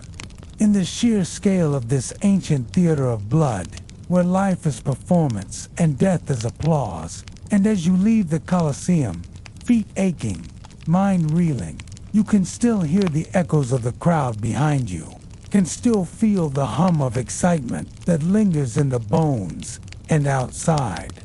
The vendors are already packing up, street children reenacting the fights with wooden sticks, and a beggar dressed like a gladiator sings a bawdy song about Venus and victory, his eyes swollen shut from a recent scuffle. And you drop a coin in his bowl without quite knowing, wipity admiration, guilt, and he winks at you, says, "Everyone bleeds for someone," and maybe that's Rome in a sentence. You leave the Colosseum behind, but Rome doesn't let go so easily. It clings to you, in the dust in your nostrils, the heat pressing on your shoulders, and in the swirl of stories still echoing in your head-bloody arenas, smoky taverns, olive trees, humming lullabies. But now it's time to walk into the labyrinth of Roman law and daily administration, that often overlooked skeleton holding up the grand body of the empire. And though it doesn't come with swords or sandals or dramatic speeches, the bureaucracy is where real power hides. So you wake early and trail behind a Roman citizen headed to the basilica. Julia, one of the city's law courts along Marble Hall, echoing with footsteps, scrolls unfurled advocates, whispering strategies, while clients fidget like schoolchildren, awaiting judgment. And even though you're just an observer, you're nearly trampled by a toga-wearing man, storming past, red-faced, probably outraged over a property line. And here you learn quickly that litigation is a Roman pastime, right up there with chariot races and gossip. And though justice, in theory, is blind, it certainly seems to squint toward status and silver, because patricians get priority, and anyone lower down the social ladder better bring bribes or a very convincing orator. And speaking of orators, you get your first taste of real rhetorical flair when a young advocatus launches into a passionate defense involving stolen goats, a disputed dowry, and a metaphor about Cicero's cat. And the crowd eats it up, nodding and murmuring approval like it's a theater performance. Which, in a way, it is. And your guide, an elderly man with ink-stained fingers and a wicked sense of humor, explains that Roman courts rely less on hard evidence and more on character assessments, oaths, and the delivery of a good verbal punch, and that Roman judges usually, ex-magistrates, have seen every trick in the scroll by now, so persuasion is everything. And while the law may be written, its application bends like a reed in the political wind. And after an hour, you've heard arguments about stolen grapes, runaway slaves, unpaid debts, and one case involving a neighbor's rooster that allegedly crowed sacrilegiously during a funeral, which leads into a quiet side discussion about auspicious signs from the gods. And you realize law, ISNT, just civil or criminal here. It's cosmic, tangled with superstition and divine order. And that's not even touching the imperial edicts, the senatorial decrees, or the tangle of local magistracies that govern Rome's hundreds of districts and outposts. And as you walk out into the forum, once more dodging a vendor selling wax tablets, you're pulled toward the Curia, Julia, the Senate House, just in time to witness a procession of men in white-trimmed togas entering under heavy guard. And no, you don't get to enter, but you sit close enough to listen to the murmurs, the gossip that flows around these walls like water. And someone near you mutters that today's debate is over grain prices, while another claims it's about military pay or maybe a proposed aqueduct, and someone else jokes that it doesn't matter because whatever the senators vote on will be overridden by the emperor anyway. And that sparks a round of laughter tinged with truth, because while the republic technically died generations ago, its rituals still live on, like a puppet show no one quite believes, but everyone attends. And it's here you begin to appreciate the weight of Roman administration. Not flashy, not glorious, but dense, methodical, and absolutely essential. Because when you govern millions across 3 continents, you need systems.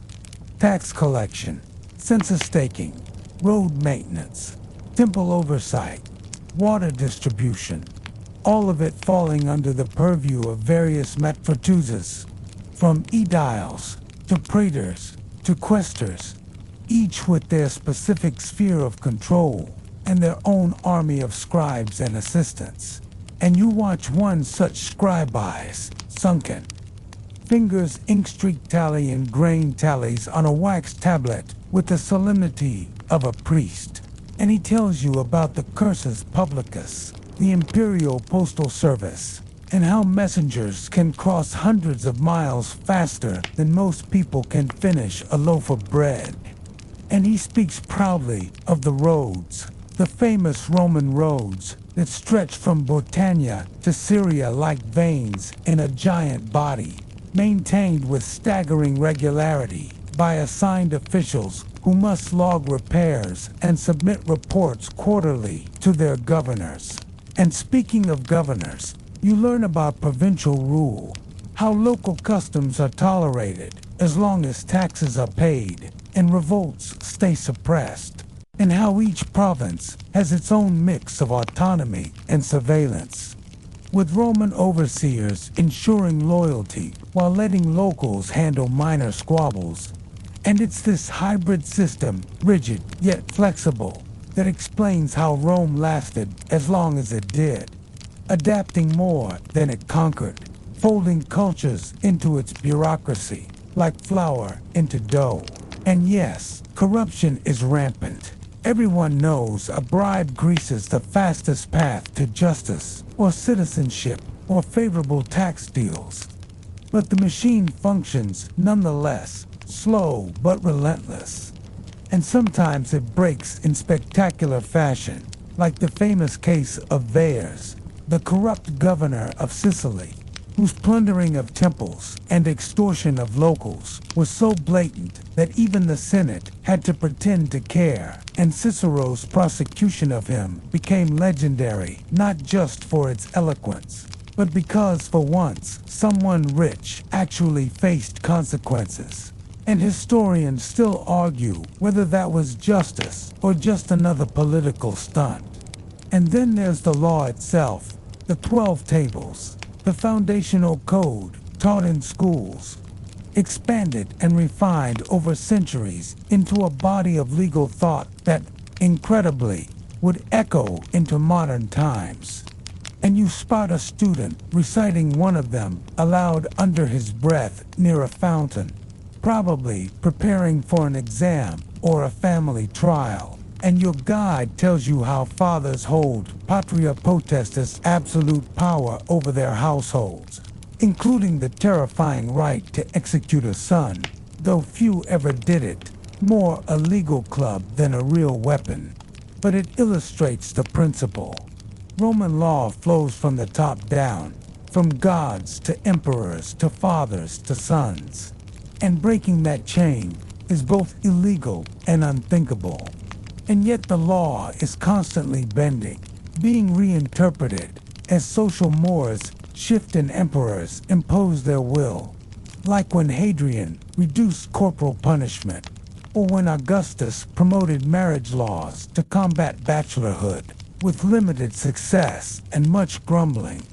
And as you walk past a chalkboard listing public announcements, birth registrations, manumissions, market finds, you realize that every detail of Roman life, from birth to death, is touched by law, layered in red tape and tradition. And somewhere in this buzzing maze of scrolls, courts, and clerks, the empire's pulse ticks steadily, less glamorous than a battle, less thrilling than a chariot race, but far more durable.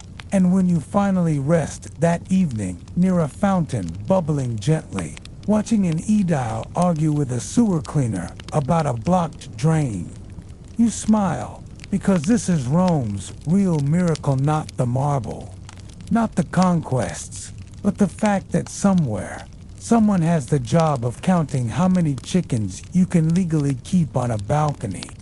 And that, somehow, holds it all together. You've nearly made it to the end. And honestly, if you've survived gladiators, sewer-stenched alleyways, villa politics, back-breaking labor, and the bureaucratic maze of Roman legality without losing your sanity or sandals, congratulations, you've already outlasted most day trippers through the empire. But just before you hang up your dusty tunic and declare victory, there's one more domain to conquer, and it might be the most delicate, exhausting, and frankly dangerous one of all: Roman social etiquette and dinner parties. Because if you think survival in Rome is about muscles or wit, you haven't yet faced the terrifying gauntlet of navigating elite Roman hospitality without offending anyone, vomiting in the wrong direction, or accidentally seating yourself above your status, which, as you'll soon discover, is about as welcome as lighting incense at a funeral for someone who isn't dead yet. So tonight, you find yourself in Bedtime, not exactly invited, more like dragged by a talkative freedman with questionable breath to a cena, an upper-class Roman dinner gathering that promises 7 courses, gallons of wine, and enough gossip to sink a trireme. And you're warned before arrival. Don't show up early, that's rude. Don't show up late, that's ruder. Bring a gift, but not too expensive or you look like you're showing off. Dress clean but not flashy. And for the love of Jupiter, don't touch the host's pet monkey. It bit the last guest who tried. And no one sued because the monkey technically outranks them. So you arrive at the domus, where oil lamps flicker in a marble atrium and slaves usher you past a bubbling fountain into the triclinium, the dining room arranged with couches around a low table, each position a social chess piece, high-status guests on the host's left, mid-tier across, and you somewhere far enough away that they can pretend you're decorative. And before food even appears, the performance begins. Introductions, flattery, feigned humility, sly insults disguised as compliments, all delivered with syrupy smiles and practiced yawns. And while you're still trying to remember which fork is actually a spoon, the first course arrives: eggs, olives, dormice, stuffed with herbsand, though your stomach clenches at the sight of a rodent with parsley in its mouth. Everyone else digs in like it's manna from Olympus, so you follow suit, chewing delicately and nodding appreciatively while trying not to gag on something that might be a pine nut or a snail. And just when you think you are in the clear, the host's wife, beautiful, bored, and possibly drunk, leans over to ask if you've ever tasted peacock tongue, which you now realize is not a metaphor. And before you can answer, the second course arrives: boiled vegetables, fish sauce, and something jelly-like that may have once been moving, and the wine flows freely, unwatered, which is scandalous but not unusual at these more hedonistic gatherings, especially when the host is trying to impress guests with his libertine charm. And by the fourth course, roast meats including wild boar, stuffed with sausages, stuffed with eggs, stuffed with regretto, begin to understand that Roman banquets aren't about food. They're about hierarchy, theater, and showing off wealth in edible form. And while you're trying to keep pace, the entertainment begins. A Greek poet recites an ode to someone's eyebrows. A juggler drops a torch near your foot, and a flute girl plays a mournful tune that seems to be about a turtle that died for love. And just when you think it can't get weirder, a philosopher stands to deliver a lecture about the nature of appetite and restraint, while someone near you loudly retches into a bowl and keeps eating. And yes, you've heard the rumors, and they're mostly true. Vomiting mid-banquet isn't just allowed, it's sometimes encouraged, especially if it means you can keep sampling each course. And there's even a side room with perfumed water and helpful slaves if you like to excuse yourself for a discreet purge and know you don't partake. But the guest beside you, named Flavius something rather, claims he once threw up in a senator's lap and was still promoted the next day, which tells you everything you need to know about Roman power dynamics. And by the time dessert arrives, honey cakes, figs, candied violets, and a questionable-looking jelly, you're lightheaded, sugar-drunk, and halfway convinced that the slave pouring your wine is a demigod. And that's when the real challenge begins. The post-dinner conversation, where reputations are made, destroyed, or gently pried apart like oysters and topics swirl from philosophy to politics to who's sleeping with whose sister's slave. And you do your best to keep up, quoting a line from Virgil you barely remember, which earns you a nod from a bearded man who may be a stoic or just too tired to disagree. And then someone brings up the Emperor Never by name. Only in Tonan, the table stills for a heartbeat, because praising is expected, but fawning is suspicious. And criticizing is suicide, unless the host already hates him. So you murmur something vague about divine wisdom and pass the honey. And it works, because the tension breaks and someone starts singing a rude song about an equestrian's toupee, and the wine returns, stronger this time. And you're so relieved that you forget to refuse a roasted lark, which you later learn was a private joke aimed at you. Because apparently, Romans believe eating certain birds affects your dreams, and you'll find out what kind later. But now, the night winds on, laughter slurring into sighs, and a fringe scholar across the table starts talking about dream omens and how certain households bury statues of their ancestors upside down to trap bad luck, and someone else adds that you should never sleep facing north, because that's where the ghosts march from. And the host nods sagely, insisting that his family's dog once barked at Mars himself. And historians still argue whether Romans truly believed all these things, or if they just enjoyed pretending to believe at dinner parties.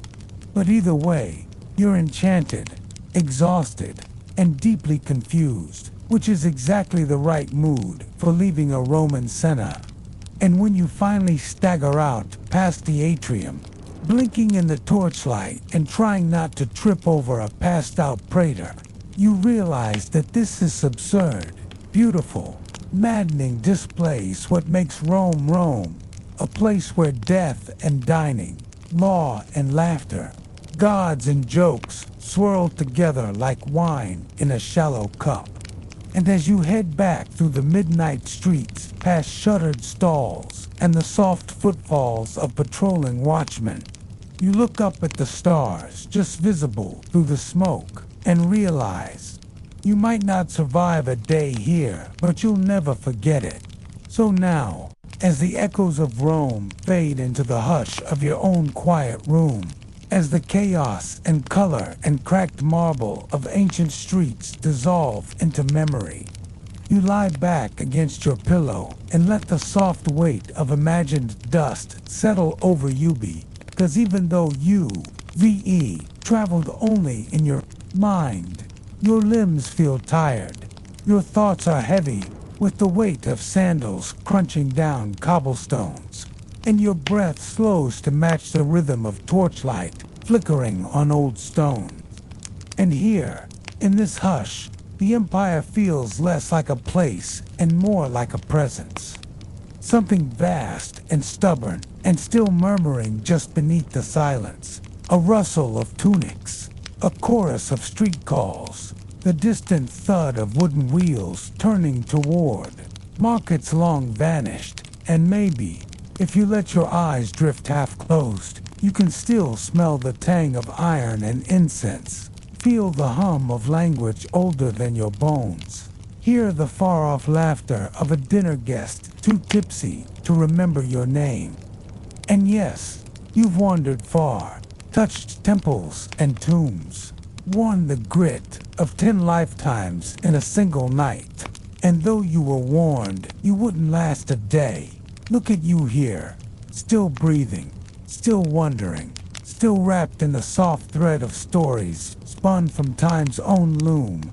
And even now, as you curl deeper into warmth, the olive trees wave gently somewhere in the distance, and a flute plays low, and a market tent flaps open and closed in the breeze of a dream, and you feel, just faintly, the hand of history smoothing your brow, whispering, "Sleep now, traveler, the Empire will be here when you wake."